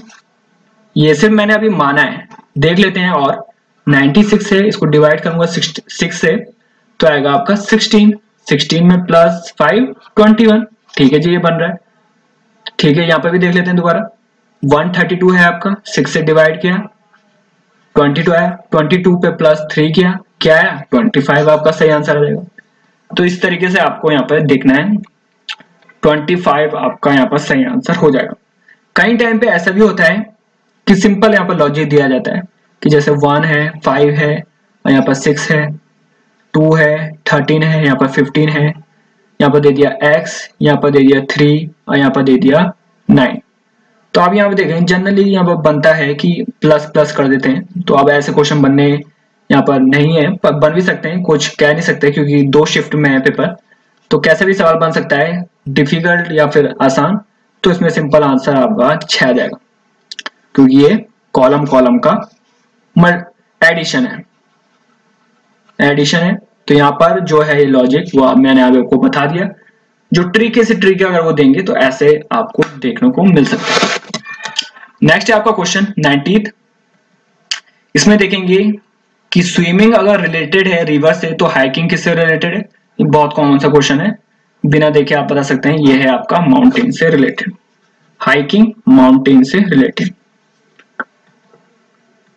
आप देखते हैं हम यहाँ पर रीजनिंग से सवाल, रीजनिंग या मैथमेटिक्स आप कह सकते हैं, ये मैथमेटिक्स से सवाल है। देख लेते हैं क्या बोला है। बोला है आपका मार्क्ड प्राइस अगर 20% ज्यादा होगा कॉस्ट प्राइस से और शॉपकीपर 10% का डिस्काउंट दे रहा है तो प्रॉफिट परसेंटेज बताइए। सबसे पहले 2-3 चीजें मैं आशा करता हूं आपको पता होगा अगर आपने ये पढ़ा होगा प्रॉफिट लॉस, कि प्रॉफिट हमेशा हम सीपी पे निकालते हैं, डिस्काउंट हमेशा मार्क्ड प्राइस पे निकालते हैं। प्रॉफिट का अगर मैं बोलूँ फॉर्मूला तो वो है SP minus CP. Profit percentage बोलूँ तो यहाँ पर सीपी आ जाएगा, प्रॉफिट परसेंटेज जो होता है ये। डिस्काउंट का अगर मैं बोलूँ तो वो होता है यहाँ पर इस तरीके से marked price, discount marked price में निकालते हैं। तो आपको ये चीजें देखनी है। और अगर आपको सेलिंग प्राइस निकालना है तो इस तरीके से यहाँ पर प्रॉफिट कॉस्ट प्राइस 100 और यहाँ पर सीपी निकालना है तो एसपी प्रॉफिट जितना भी है वो 100 ऐसे यहाँ पर है। तो आपको ये पता होना चाहिए। तो देख लेते हैं यहाँ पर कैसे बैठेगा। क्या बोला है, मार्क्ड प्राइस 20% ज्यादा है कॉस्ट प्राइस से, तो कॉस्ट प्राइस को हम सिंपली यहाँ पर 100 मान देते हैं। ठीक है जी, 100 माना। क्या बोला है, मार्क प्राइस 20% ज्यादा है, तो मार्क प्राइस 20% ज्यादा है, ठीक है, ये 120 हो गया। इतना तो आपको आई होप आता होगा कि 100 है सीपी, मार्क प्राइस क्या बोला है 20% ज्यादा है, तो मार्क प्राइस 120 हो जाएगा। शॉपकीपर ने यहाँ पर डिस्काउंट 10% का लगाया, तो सेलिंग प्राइस क्या हो जाएगा, सेलिंग प्राइस आ जाएगा 108। सेलिंग प्राइस आ गया आपका 108। प्रॉफिट परसेंटेज अब बहुत आसान है निकालना, 8, कोई पेन पेपर की जरूरत ही नहीं है यहाँ पर। 8%, 10%, 9%, 12%, 8% आपका सही आंसर हो जाएगा। क्या किया मैंने, दोबारा से देख लेते हैं। कॉस्ट प्राइस को आपने 100 मान लिया। अब उसने क्वेश्चन में बोला ये मार्क प्राइस 20% ज्यादा है, तो 120 हो गया मार्क प्राइस। डिस्काउंट दे रखा है यहाँ पर 10%, तो आप इस तरीके से निकाल सकते हैं। डिस्काउंट 10% दे रखा है, किस पे निकाले हम, मार्क्ड प्राइस पे, तो यानी कि 12 यहाँ पर डिस्काउंट दिया। किस पे दिया, किस पे दिया डिस्काउंट, ये हमने दिया मार्क्ड प्राइस पे, तो आपका सेलिंग प्राइस क्या आ जाएगा 108। यहाँ पर मैंने डायरेक्ट किया कि 10% डिस्काउंट है तो 90% यहाँ पर सेलिंग हो जाएगा, तो डायरेक्ट किया मैंने, तो उस तरह से 108। और आपको सेलिंग प्राइस मिल गया, कॉस्ट प्राइस मिल गया, तो आप आराम से प्रॉफिट निकाल सकते हैं, जो मैंने आपको पहले फॉर्मूला बताया था।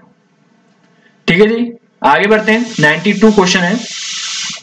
A man spent 40% of food, 20% on house rent, 12% on travel, 10% on education.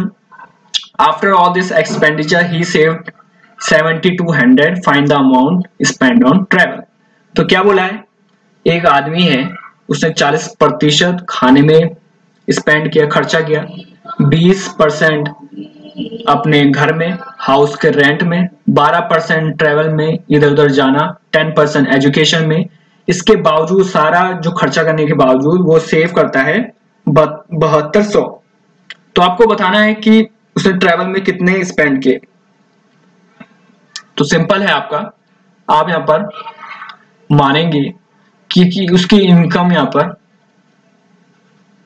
1000 है, ठीक है, 1000x है। तो क्या बोला उसने, 40% उसने फूड में इन्वेस्ट किया। 40% क्या है, उसने फूड में इन्वेस्ट किया, तो कितना किया, फूड में उसने किया 40%। किसका, कि जो उसकी इनकम है, जो उसकी इनकम है, यहां से कैंसिल, तो 400 किया उसने फूड में। ठीक है जी, अब हाउस रेंट में देख लेते हैं। हाउस रेंट में कितना किया उसने, 20%। 20% किसका, 1000 का। अगेन यहाँ पर कैंसिल आउट, तो 200x हो गया हाउस रेंट का। अब आपने क्या कहा, 12% यहाँ पर रेंट में किया, रेंट में,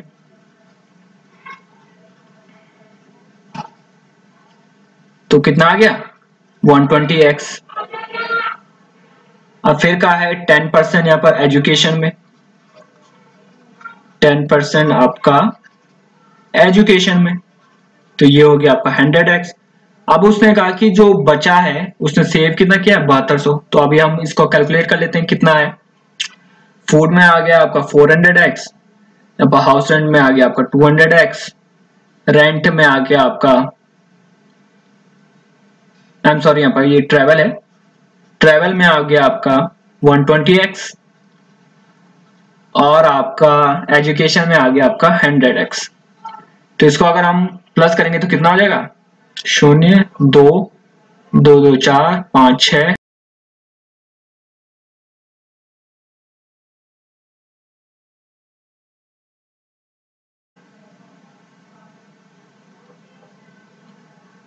गाइस ये आ गया आपका 820, 2 2 4 और 8, 820x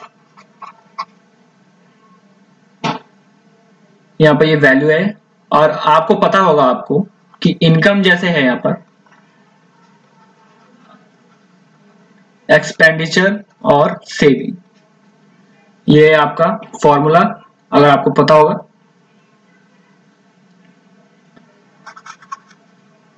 तो फिर आप यहां पर निकालेंगे कि 820 तो उसने सारा स्पेंड कर दिया, 820 यहां पर उसने सारा स्पेंड कर दिया, तो बचाया कितना, 1000 में से कितना बचाया, वो बचाया आपका 180x, 180x उसने बचा दिया। यही वैल्यू आपको दे रखी है 7200, x की वैल्यू आपकी आएगी 440 आपकी x की वैल्यू आएगी। और अभी आपको मैंने बताया था कि ट्रेवल में स्पेंड कितना किया था, 120x, तो x की वैल्यू अगर 40 आ गई तो आपका आंसर आ जाएगा 4800, 4800 आपका यहाँ पर सही आंसर आ जाएगा। आई होप आपको समझ में आ रहा होगा कि एक्सपेंडिचर है, जो एक्सपेंडिचर जितना यहाँ पर खर्चा किया, इनकम जो उसकी यहाँ पर मंथली इनकम है, और सेविंग जो यहाँ पर इनकम में से यहाँ पर माइनस करेंगे एक्सपेंडिचर, इनकम में से माइनस करेंगे एक्सपेंडिचर, तो आ जाएगा आपका सेविंग। ये आपका यहाँ पर फॉर्मूला है। आई होप आपको समझ में आ रहा होगा, बहुत अच्छे से आपको समझाया। मैं दोबारा से समझा देता हूं आपको कैसे करेंगे आप।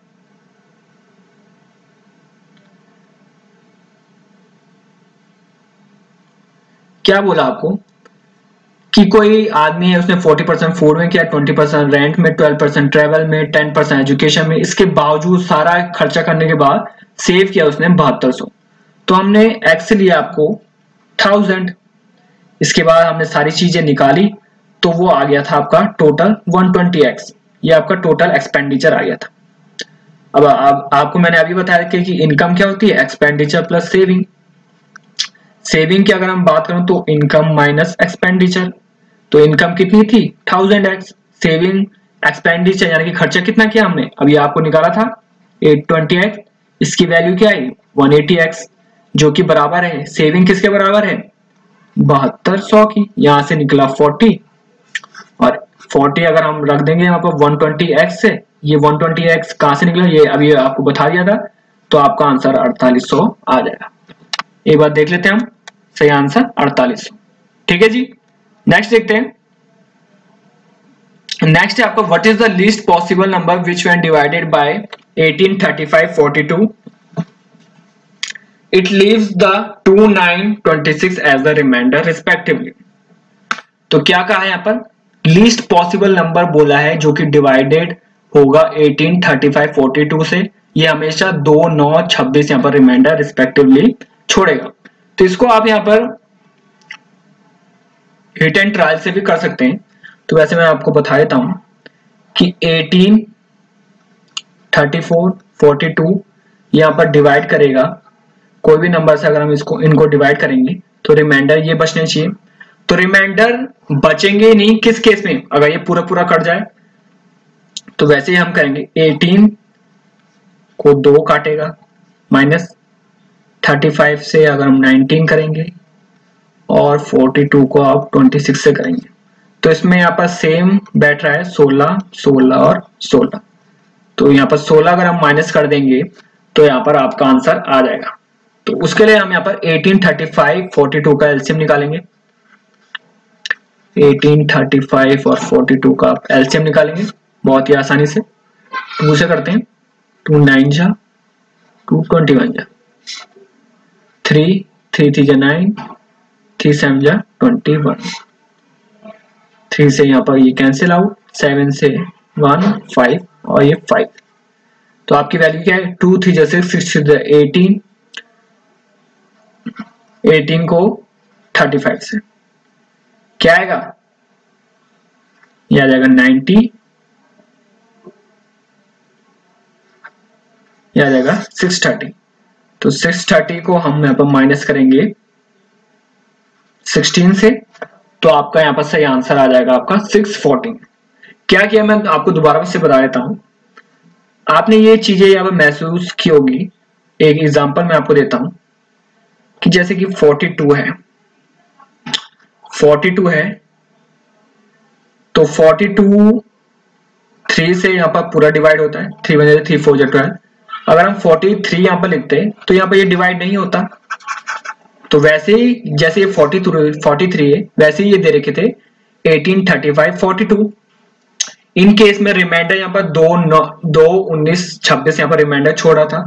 तो अगर हम रिमाइंडर ही यहाँ पर माइनस कर देंगे, जैसे 43 में से अगर रिमाइंडर 1 छोड़ रहा है तो 43 से अगर मैं 1 माइनस कर दूं यानी कि 42 हो जाएगा।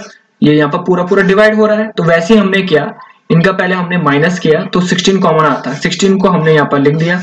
तो हमने पहले एलसीएम निकाला है इनका 18 35 42 का, जो क्या है 630। इसमें से माइनस किया 16 को, क्योंकि ये एडिशनल वैल्यू है, क्योंकि हमने क्या बोला है, पूरा पूरा नंबर यहाँ पे काटना चाहिए। तो 630 से 16 यहाँ माइनस कर देंगे, 614 आपका सही आंसर आ जाएगा। इसके बावजूद भी अगर आपके पास क्वेरी है तो एक सेपरेट वीडियो में हम यहाँ पे ये डिस्कस कर लेंगे। नेक्स्ट है आपका 94th क्वेश्चन। क्या बोला है, on the horizontal plane there is vertical tower with a flagpole on its top at a point 9 metre away from its foot of the tower. The angle of elevation of the top and bottom of flagpole are 60-30 degrees respectively. The height of flagpole is। क्या बोला है, एक यहाँ पर vertical tower है, इस तरीके से यहाँ पर टावर है, ठीक है जी। उसके ऊपर एक फ्लैग पोल है, फ्लैग, ये आपका फ्लैग पोल है, ठीक है। तो क्या बोला है, on a horizontal plane there is a vertical tower with a flagpole on its top at a point 9 metre away from its foot, 9 metre away from its foot. The angle of elevation of the top and bottom of flagpole are, flagpole का top और bottom, ये आपको बोला है top और bottom, top और bottom, ये आपको बोला है कि 60 और यहाँ पर 30 डिग्री है। तो क्या बोला है आपको, हाइट ऑफ फ्लैगपोल। तो इसकी आपको यहाँ पर हाइट निकालनी है, एक्स की, इसकी आपको हाइट निकालनी है। यहाँ पर ट्रिग्नोमेट्री का सवाल है, आपको पता होना चाहिए ये। तो इसमें यहाँ पर फॉर्मूला लगेगा सिंपल से, टेन थीटा। टेन थीटा क्या होता है, ये होती है आपकी परपेंडिकुलर और ये बेस, ये आपकी हाइट हो जाएगी। तो फॉर्मूला आई होप आपको पता होना चाहिए, मैं सेपरेट आपको टेलीग्राम में बता दूंगा कौन कौन से फॉर्मूला आप यहाँ पर यूज होंगे। तो फिलहाल टेन थीटा यहाँ पर है पी, यानी कि परपेंडिकुलर और बेस। तो टेन थीटा, तो पहले हम यहाँ पर इसमें देखेंगे ए बी सी और डी। अगर हम बी सी डी में देखेंगे, बी सी डी में, तो टेन थीटा 30 डिग्री होता है आपका 1√3, ये हो जाएगा आपका BC ओवर 9। तो यहाँ पे BC की वैल्यू आ गई आपकी 9√3, ठीक है जी। 9√3 आपकी वैल्यू आ जाएगी BC की। इसको अगर हम और अच्छे से लिखें तो ये आ जाएगा 9√3 3√3 आपकी BC की वैल्यू आ जाएगी, ठीक है। ये आपको याद रखना है। और अगर हम यहाँ पर देखें बड़े वाले ट्रायंगल में ADC में, तो 1060 होता है √3, इसकी यहाँ पर वैल्यू आ जाएगी x प्लस BC और नीचे हम लिखेंगे 9, तो ये आ जाएगा 9√3 और x की हमें वैल्यू निकालनी है। तो 9√3 में से अगर हम 3√3 यहाँ पर माइनस करेंगे तो AB की आपकी वैल्यू आ जाएगी 6√3। तो यही आपका यहाँ पर सही आंसर हो जाएगा। तो इसके लिए गाइस आपको यहाँ पर ट्रिग्नोमेट्री का जो पोर्शन है वो आपका स्ट्रॉन्ग होना चाहिए। 6√3 देखिए यहाँ पर आंसर आ जाएगा 6√3, ये जो है 6√3। दोबारा से हम समझते हैं, यहाँ पर अच्छे से मैं आपको समझाता हूं। क्या बोला था, यहाँ पर एक फ्लैग है, टावर के ऊपर है, ऐसे करके है, यहाँ पर ये एंगल है 60 डिग्री का, यहाँ पे ये छोटा एंगल है आपका 30 डिग्री का। ये पहले हम यहाँ पर नेम कर लेंगे, लेबल कर देंगे ए बी सी, यहाँ पर डी। आपको इसकी वैल्यू निकालनी थी ए डी की, तो इसके लिए आपको यहाँ पर ट्रिग्नोमेट्री के यहाँ पर सब पता होना चाहिए आपको। साइन थीटा की वैल्यू क्या होती है, कॉस थीटा की और टेन थीटा की, तभी आप यहाँ पर ये सवाल निकाल सकते हैं। तो इसमें यहाँ पर सिंपल यहाँ पर यूज हो रहा था आपका परपेंडिकुलर और बेस का, तो इसलिए हमने यहाँ पर टेन थीटा की का यूज किया। और आपको यहाँ पर सीधे सीधे आपको यहाँ पर याद भी होनी चाहिए कि 30 डिग्री में कितना होता है 45, 60, 90 डिग्री में और 0 डिग्री में कितना होता है, ये सभी आपको पता होनी चाहिए। अगर आपको नहीं पता है तो इसकी सेपरेट वीडियो ट्रिग्नोमेट्री का हम यहाँ पर चैप्टर ले आएंगे।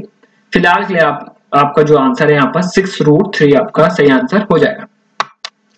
आगे देखते हैं 95th क्वेश्चन है, A man complete the journey in 10 hours. He traveled first half of the journey at the rate of 21 km per hour, second half at the rate of 24 km per hour.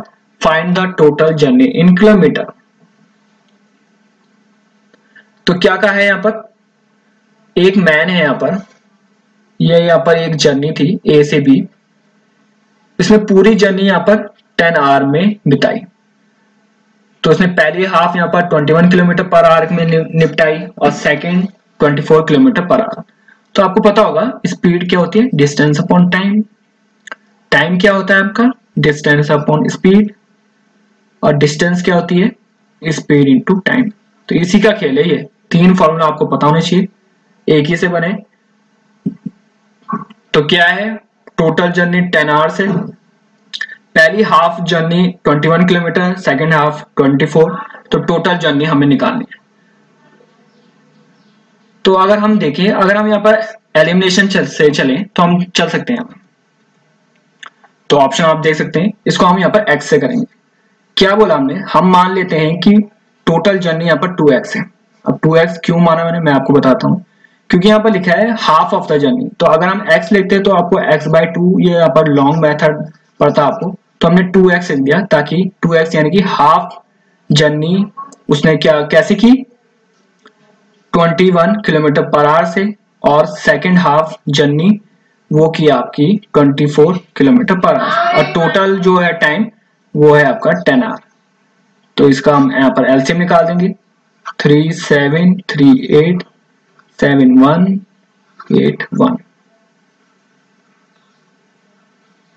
168 इसका LCM आ जाएगा, 8x और यहाँ पर 7x, तो 15x bye 168 equal to 10। यहाँ से 5 3 जा, यहाँ से 5 2 जा, 3 से यहाँ पर कैंसिल आउट हो जाएगा, 3 5 जा 15, 3 6 जा 18। तो जो सही आंसर हो जाएगा आपका वो आ जाएगा आपका 224। 224 यहाँ पर सही आंसर हो जाएगा। देख लेते हैं दोबारा से, टोटल जर्नी निकालनी थी आपकी, 15x आ जाएगा यहाँ पर 168, यहाँ पर 10 आवर था पूरा, 10 इंटू 168 डिवाइडेड बाय 15, तो टोटल जर्नी निकालनी थी हमने, 5 2 जा 10, ये 3 जा, 3 5 जा 15, 3 6 जा 18, यहाँ से 2 6 जा 12, 2 5 जा 112, और ये यहाँ पर x की वैल्यू है, तो हमने यहाँ पर x की वैल्यू क्या माना था, 2x माना था। तो जो सही आंसर हो जाएगा ये हम यहाँ पर 2 से इंटू कर देंगे, 224 यहाँ पर सही आंसर हो जाएगा। ठीक है जी, आगे चलते हैं नेक्स्ट क्वेश्चन में।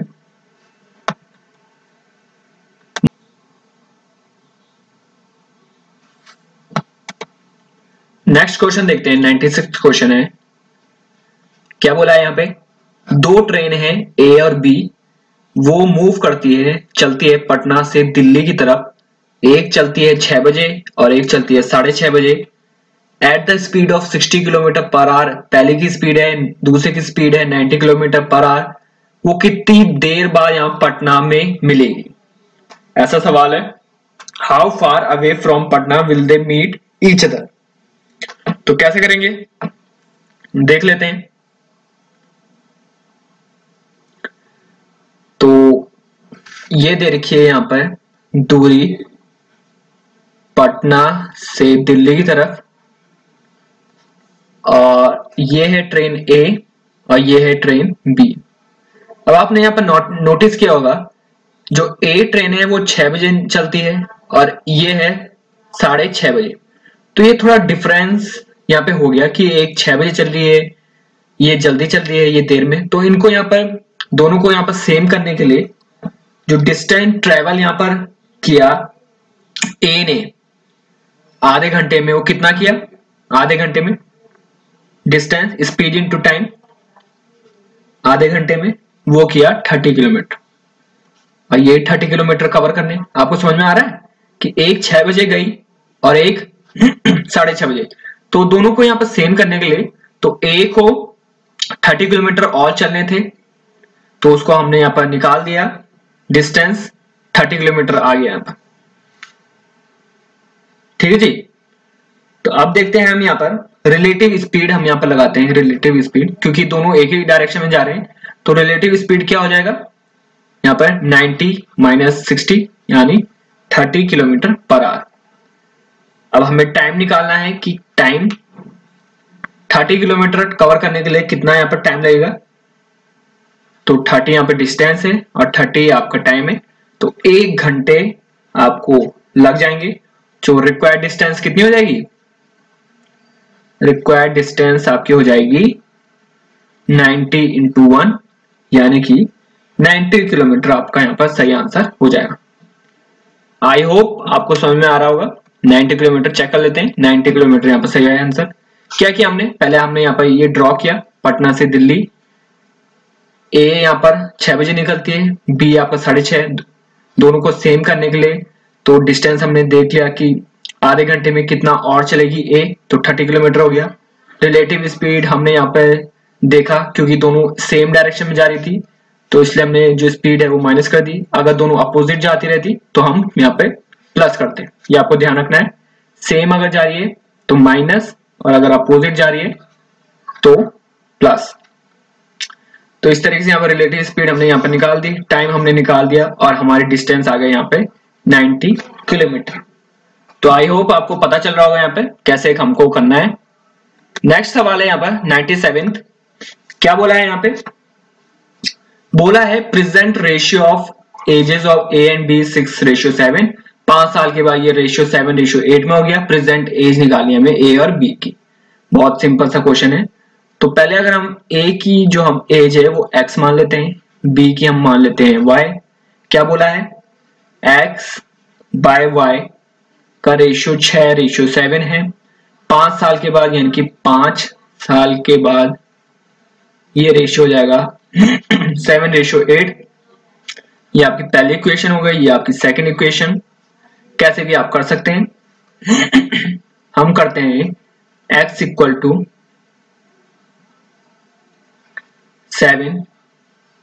7x, ये हो जाएगा। x की वैल्यू क्या जाएगी? 6y/7। ये हम यहाँ पे रख देंगे।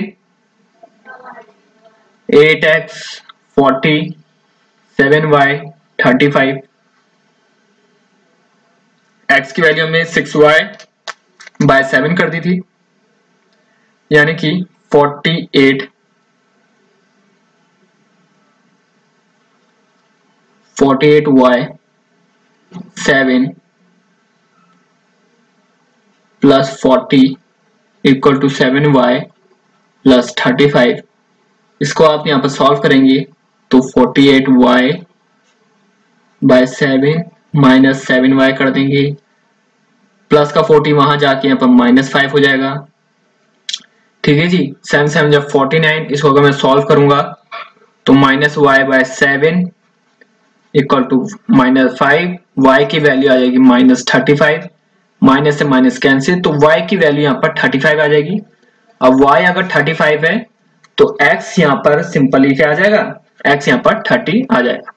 तो 30 और 35 है यहाँ पर आंसर। तो आपका पहला ऑप्शन यहाँ पर सही आंसर हो जाएगा। तो x सर अगर y से आप चलेंगे तो बहुत ही अच्छे से यहाँ पर आपका सही आंसर आ जाएगा। क्या किया हमने? a की वैल्यू हमने x ले ली, b की आपकी y ले ली। x और y का जो रेशियो है वो दे रखा है 6 और 7। दोनों यहाँ पर 5 साल के बाद x+5 y+5 की वैल्यू यहाँ पर दे रखी है।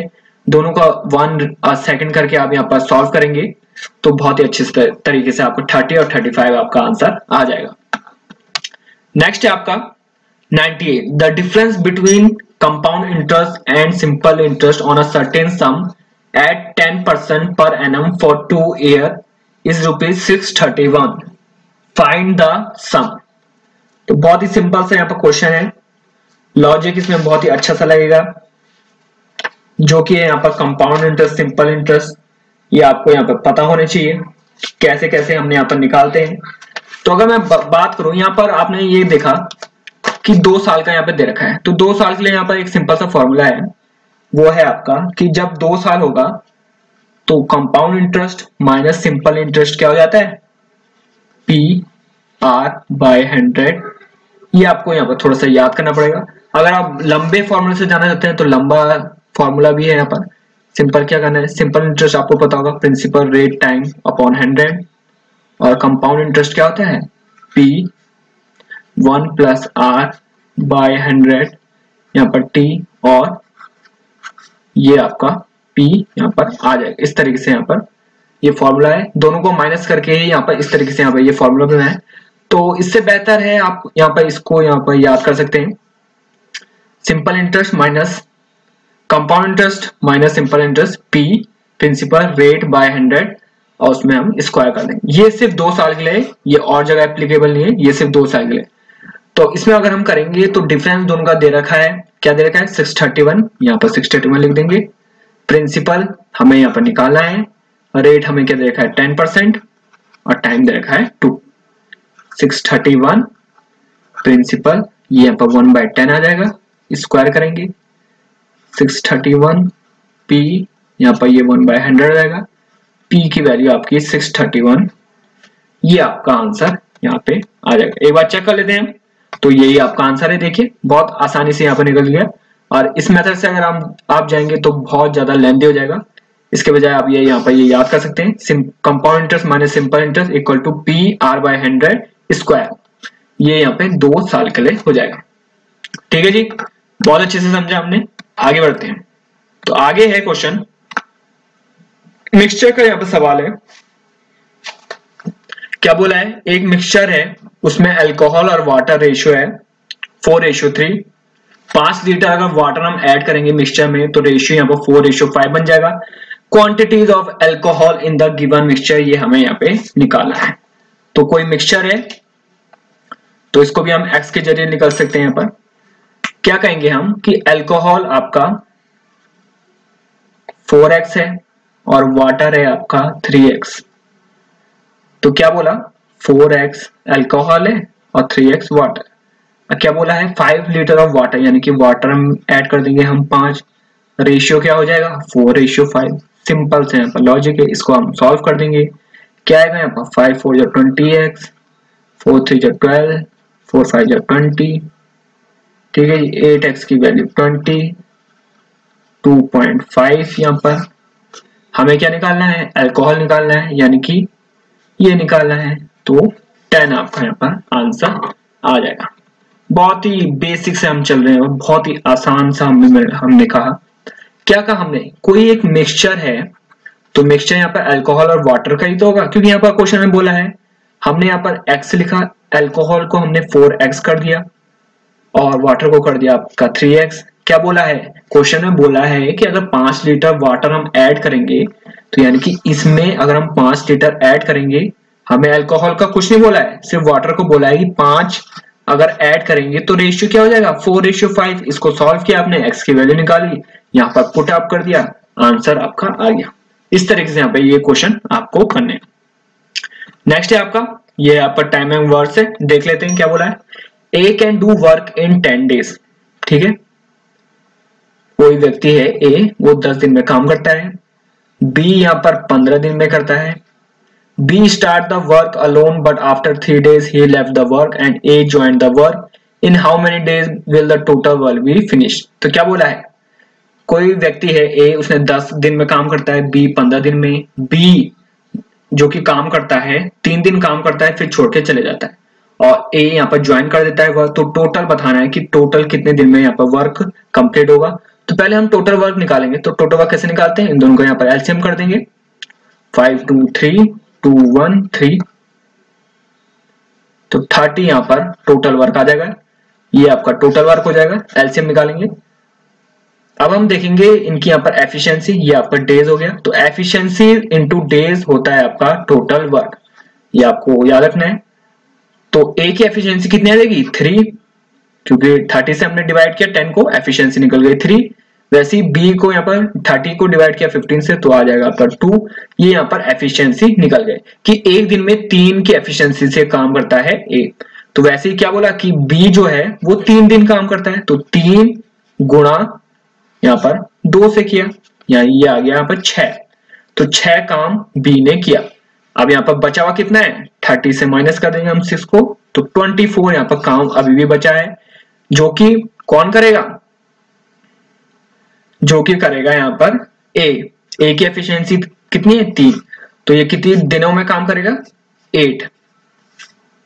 तो 8 जो है यहाँ पर वो है यहाँ पर ए ने जो काम किया। अभी भी यहाँ पर आंसर खत्म नहीं हुआ है, आपसे क्या बोला है, in how many days will the total work be finish, पूरा काम कितनी देर में खत्म होगा। तो आपने ये देखा कि बी ने 3 दिन काम किया था और ए ने अभी हमने निकाल दिया 8 दिन, तो टोटल कितना हुआ 11। तो 11 आपका यहाँ पर सही आंसर हो जाएगा। पर कुछ होंगे यहाँ पर जो जल्दीबाजी करेंगे, उन्होंने देखा कि 8 यहाँ पर आ गया आंसर, ये 8 है, तो 8 को टिक करके भाई चलो बाय बाय, पर आपका यहाँ पर ये गलत आ जाएगा, 11 आपका यहाँ पर सही आंसर हो जाएगा। तो आपको ये चीजें यहाँ पर ध्यान देनी है, ठीक है जी, यहाँ पर ये चीजें आपको ध्यान देनी है।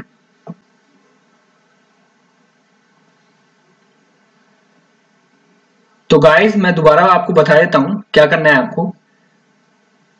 यहाँ पर लिखा है ए ने वर्क किया 10 दिन में, ये निकाल दिया हमने, बी ने 15 दिन में किया, टोटल वर्क हमने एलसीएम के जरिए निकाल दिया 30, इनकी एफिशिएंसी हमने निकाल दी। यहाँ पर क्या बोला था, बी जो है वो 3 दिन तक काम करता है, तो 3 दिन के हिसाब से 3 और उसकी एफिशिएंसी 2 है, तो यहाँ पर 6 काम उसने किया। फिर यहाँ पे बोलता है वो छोड़ के चले गया, तो यहाँ पर टोटल वर्क में से हमने यहाँ पर माइनस किया, तो यहाँ पर 24 वर्क ये अभी भी बचा है, जो कि यहाँ पर ए ने किया, ए की एफिशिएंसी 3 थी, तो 8 दिन इसे यहाँ पे लगे, तो 8 + 3 11 यहाँ पर आपका आंसर आ गया। तो गाइज अब चलते हैं यहाँ पे इंग्लिश की तरफ, जनरल अवेयरनेस की तरफ यहाँ पे चलते हैं। तो पहला क्वेश्चन है आपका, who is appointed as newly chairman of UPSC. ये मैंने पहले भी यहाँ पर टेलीग्राम में एक सवाल डाला था, टेलीग्राम का सवाल है, ये इंपॉर्टेंट है, करंट अफेयर से आप 2 से 3 क्वेश्चन यहाँ पे एक्सपेक्ट कर सकते हैं। पिछले साल भी यहाँ पे 2 क्वेश्चन आए थे, तो इस बार भी शायद 2 से 3 क्वेश्चन यहाँ पे बन सकते हैं, ज्यादा भी आ सकते हैं, पर 2 से 3 तो आएंगे। तो न्यूली चेयरमैन कौन है यूपीएससी के, ये है आप प्रदीप कुमार जोशी, राइट आंसर हो जाएगा प्रदीप कुमार जोशी। आगे चलते हैं, which Mughal emperor transferred the Mughal capital from Agra to Delhi. तो कौन से मुगल एम्परर थे जिन्होंने यहाँ पे अपनी जो राजधानी है, राजधानी वो यहाँ पर आगरा से दिल्ली शिफ्ट की। तो कौन थे वो, जहांगीर, औरंगजेब, शाहजहां या बहादुर शाह। तो जो सही आंसर है वो है आपका शाहजहां, तो शाहजहां इसका सही आंसर हो जाएगा। आगे देखते हैं, आगे है the council of minister are collectively responsible to the, जो काउंसिल ऑफ मिनिस्टर है यहाँ पे वो किसके लिए यहाँ पर रिस्पॉन्सिबल होते हैं, उत्तरदायित्व होते हैं, प्रेसिडेंट, प्राइम मिनिस्टर, लोकसभा या राज्यसभा। तो जो सही आंसर है वो है आपका लोकसभा, लोकसभा के लिए यहाँ पर ये उत्तरदायित्व होते हैं काउंसिल ऑफ मिनिस्टर। नेक्स्ट है आपका मर्मेकोलॉजी। ये मर्मेकोलॉजी यहाँ पर स्टडी है किसकी है, इंसेक्ट की, आंट की, क्रूस्टेशियन या एंथ्रोपोड। तो जो सही आंसर है वो है आपका आंट्स, आंट्स आपका यहाँ पर सही आंसर हो जाएगा, second option is the right answer. Next है आपका question, who among the following Delhi Sultanat died of a sudden fall from a horse at Lahore while playing chaugan. तो चौगान का जो खेल है वो खेलते खेलते कौन से दिल्ली सल्तनत के रूलर थे जो कि गिरकर यहाँ पे हॉर्स से मर गए थे, डाइड हो गए थे, मर गए थे? कुतुबुद्दीन ऐबक, इल्तुतमिश, बलबन या जलालुद्दीन खिलजी? तो ये बहुत इंपॉर्टेंट सवाल है, यहाँ पर बनने के चांसेस है। आंसर है आपका कुतुबुद्दीन ऐबक, कुतुबुद्दीन ऐबक। ये इंपॉर्टेंट सवाल हो जाएगा। नेक्स्ट है आपका leaving agriculture land uncultivated for some years known as. तो कोई एग्रीकल्चर लैंड है, अगर वो अनकल्टिवेटेड छोड़ दी जाए कुछ सालों के लिए तो उसे क्या कहेंगे? Intensive farming, fallowing, shifting cultivation या सबसिस्टेंस फार्मिंग? तो सही आंसर हो जाएगा fallowing. Second option is the right answer, fallowing आपका सही आंसर हो जाएगा।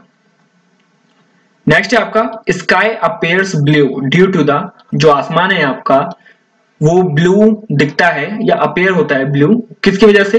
Reflection of light, dispersion and scattering of light, total internal reflection of light या blue colour of water droplet? तो इसका सही आंसर हो जाएगा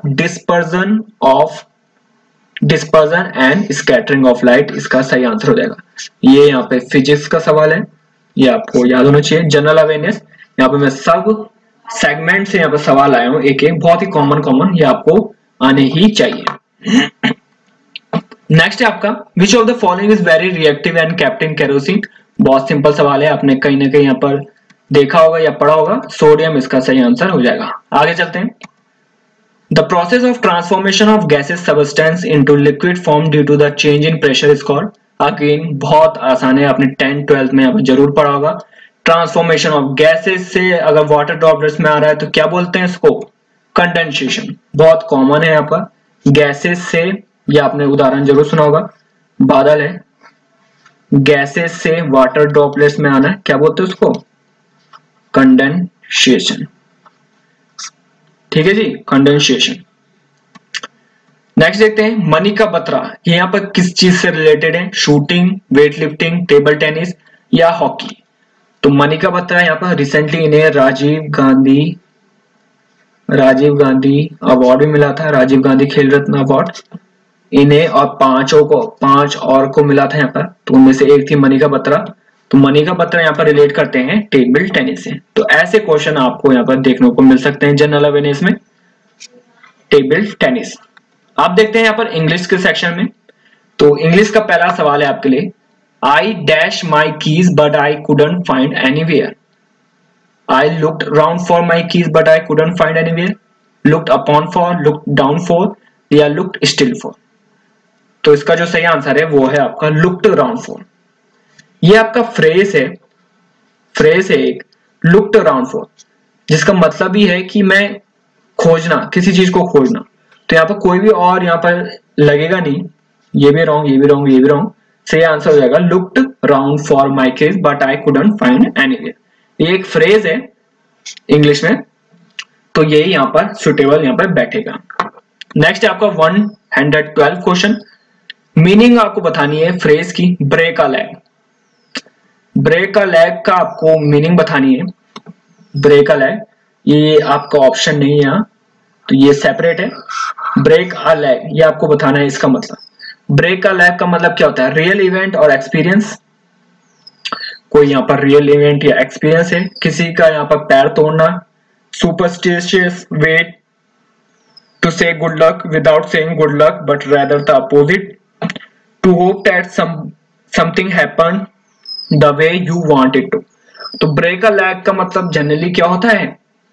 एक सुपरस्टिशियस वे, यानी कि गुड लक आप बोल रहे हो पर उसका मतलब कुछ अलग ही है, यानी कि सरकास्टिक वे में बोलना ब्रेक अ लैग, उसको बोला जाता है ब्रेक अ लैग। सरकास्टिक वे में बोलना, तो उसका मतलब है ब्रेक अ लैग। ये आपका फ्रेज है।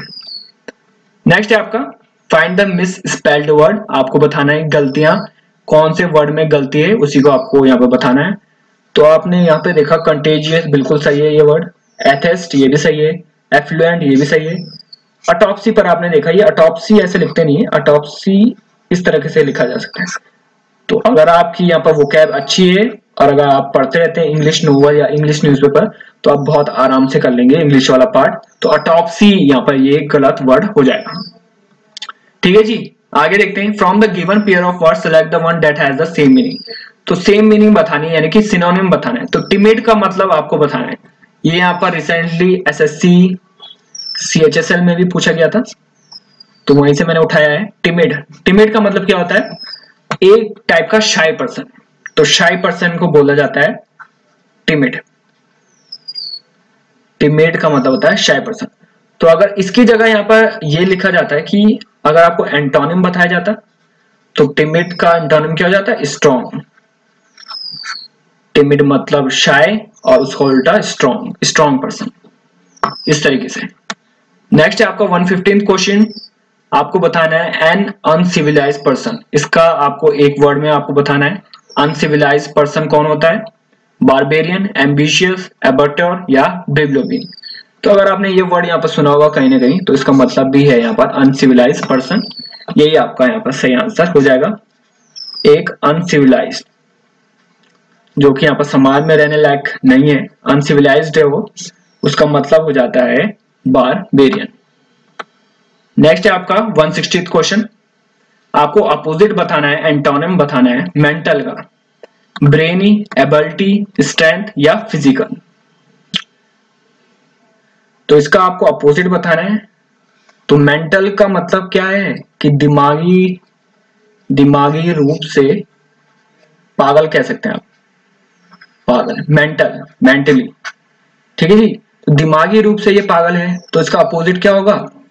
स्ट्रेंथ। या फिजिकल रूप से कोई अगर स्वस्थ है तो वो उसका अपोजिट हो जाएगा। यहाँ पे गाइस अगर आप ब्रेनी कर रहे हैं तो ये यहाँ पर रॉन्ग हो जाएगा, ब्रेनी इसका सही आंसर नहीं आएगा, इसका आएगा आपका आंसर फिजिकल, क्योंकि मेंटल का खुद में मतलब होता है दिमागी रूप से। इसका अपोजिट हम क्या करेंगे कि फिजिकली कोई अगर फिट है तो उसको क्या बोलेंगे? अगर कोई फिट है तो उसको क्या बोला जाता है, किस तरीके से डेफिनेशन दी जाती है कि वो फिजिकली फिट है, ऐसे ही तो बोला जाता है, फिजिकली फिट है।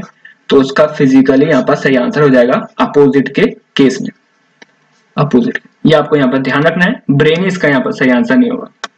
नेक्स्ट है आपको 117, एक्टिव से पैसिव में बदलना है आपको। Examiner should evaluate the answer sheet. तो क्या हो जाएगा इसका सही आंसर? हम बिल्कुल अच्छे तरीके से चलेंगे, यहां से चलेंगे। The answer sheets should be evaluated by the examiner, ये इसका सही आंसर हो जाएगा। गाइस इस केस में मैं ये चाहूंगा कि आप यहाँ पर जैसी आप ऑप्शन आए तो ऑप्शन आप देखिए मत, ऑप्शन आप बिल्कुल यहाँ पर देखिए मत। अगर आपको आता है एक्टिव इनटू पैसिव वाइज तो आपको यहाँ पर रफ शीट तो मिलेगी, तो सिंपली आप पहले खुद से ट्राई करना पैसिव वाइज में बनाने की, और अगर आपका बन जाता है पैसिव वाइज तो आप यहाँ पर टैली करना ऑप्शन से, तो वो आपका सही आंसर हो जाएगा। क्योंकि ऑप्शन से देखा जाता है कि बच्चे कंफ्यूज हो जाते हैं, सिंपल यहाँ पर लॉजिक है। तो आप ऑप्शन यहाँ पर बिल्कुल यहाँ पर मत देखिए, या फिर हाथ रख दीजिए वहां पे, और यहाँ पर एक्टिव से पैसिव वाइज खुद से बनाने की कोशिश करिए, बहुत ही सिंपल होता है। यहाँ पर the answer sheet should be evaluated by the examiner, बहुत आसान है और एक नंबर आपका पक्का हो जाएगा, ठीक है जी। पर अगर आपने एक्टिव इनटू पैसिव वाइज नहीं पढ़ा है तो आप यहाँ पर कमेंट में कर सकते हैं, एक्टिव पैसिव का एक सेपरेट लेक्चर आ जाएगा। नेक्स्ट है आपका 180th क्वेश्चन, डायरेक्ट से इनडायरेक्ट में आपको बनाना है। I said to him how do you know this, इसको भी आपने सेम करना है। I said to him how do you know this, यानी कि एक क्वेश्चन पूछा है तो आस्क्ड यहाँ पर आएगा। तो आस्क्ड अगर आएगा तो सिंपल यहाँ पर ऑर्डर और रिक्वेस्ट तो पहले ही कैंसिल हो जाएगा।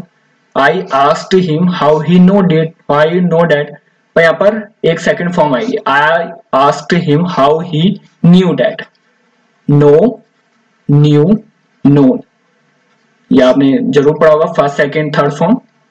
तो सेकंड फॉर्म रहेगी knew that, I asked him how he knew that, तो यहाँ पर ये सही आंसर हो जाएगा। नेक्स्ट है आपका please be patient, all your grievance will be solved, settled, satisfied या अटेंडेड। तो सही यहाँ पर फिल इन द ब्लैंक का सवाल है यहाँ पर ये, तो सही जवाब आपको देना है यहाँ पर प्लीज बी पेशेंट, यानी कि धैर्य बनाए रखिए, आपका जो भी दुख है वो क्या हो जाएगा, वो सेटिस्फाई हो जाएगा, ये तो बिल्कुल नहीं आएगा। अटेंडेंट हो जाएगा, ये बिल्कुल नहीं आएगा। तो सेटल्ड या सॉल्व हो सकता है यहाँ पर, तो आपको मोस्ट अप्रोप्रिएट लगाना है आपका। तो अप्रोप्रिएट अगर मैं बोलूंगा तो सही आंसर हो जाएगा सेटल्ड, सेटल्ड आपका यहाँ पर सही आंसर हो जाएगा। तो गाइस आज के जो पेपर का वो आखिरी सवाल है, वो आपको बताना है कि इस जो सेंटेंस के यहाँ पर एक वर्ड, एक सुटेबल वर्ड्स क्या हो सकता है। List of issues to be discuss at a meeting, तो मीटिंग में कोई भी इशू जो डिस्कस किया जाता है उनकी जो लिस्ट को क्या बोला जाता है, प्लान, टाइम टेबल, शेड्यूल या एजेंडा। तो सबसे पहले इन दोनों को तो आप यहाँ पर कैंसिल आउट कर दीजिए। प्लान टाइम टेबल तो बिल्कुल यहाँ पर नहीं होता, ये तो स्टूडेंट से रिलेटेड है। प्लान तो शेड्यूल या एजेंडा। तो अगर आपने कोई मूवी वगैरह देखी होगी तो आपने मीटिंग वाले सीन में जरूर आपने ये वर्ड तो सुना होगा कि आज का एजेंडा क्या है। एजेंडा मतलब लिस्ट ऑफ इश्यूज के जो डिस्कस करने हैं, तो एजेंडा ही यहाँ पर सही आंसर है। शेड्यूल यहाँ पर इन जनरल यहाँ पर यूज नहीं करेंगे मीटिंग के केस में, एजेंडा आपका यहाँ पर सही आंसर हो जाएगा। तो गाइज ये थे पूरा पेपर सॉल्व आपके लिए लाया हूं मैं, तो बहुत यहाँ पर मेहनत से आपके लिए बनाया है। तो लाइक शेयर सब्सक्राइब जरूर करके जाइए। और मैंने अभी आपको बता दिया है, कमेंट में जरूर बताइए कि आपका स्कोर कितना है। मैंने पूरे आंसर यहाँ पर डाले हुए हैं, तो आपको वैसे ही करना है। क्वेश्चन के बाद आपको पॉज कर देना है वीडियो और अपने जो आंसर हैं वो कॉपी में लिखते जाना है, और लास्ट में आपको टैली करना है कि आपके ओवरऑल कितने आंसर आया है। तो गाइज आने वाले वीडियो में मिलते हैं। Thanks for listening and have a great day.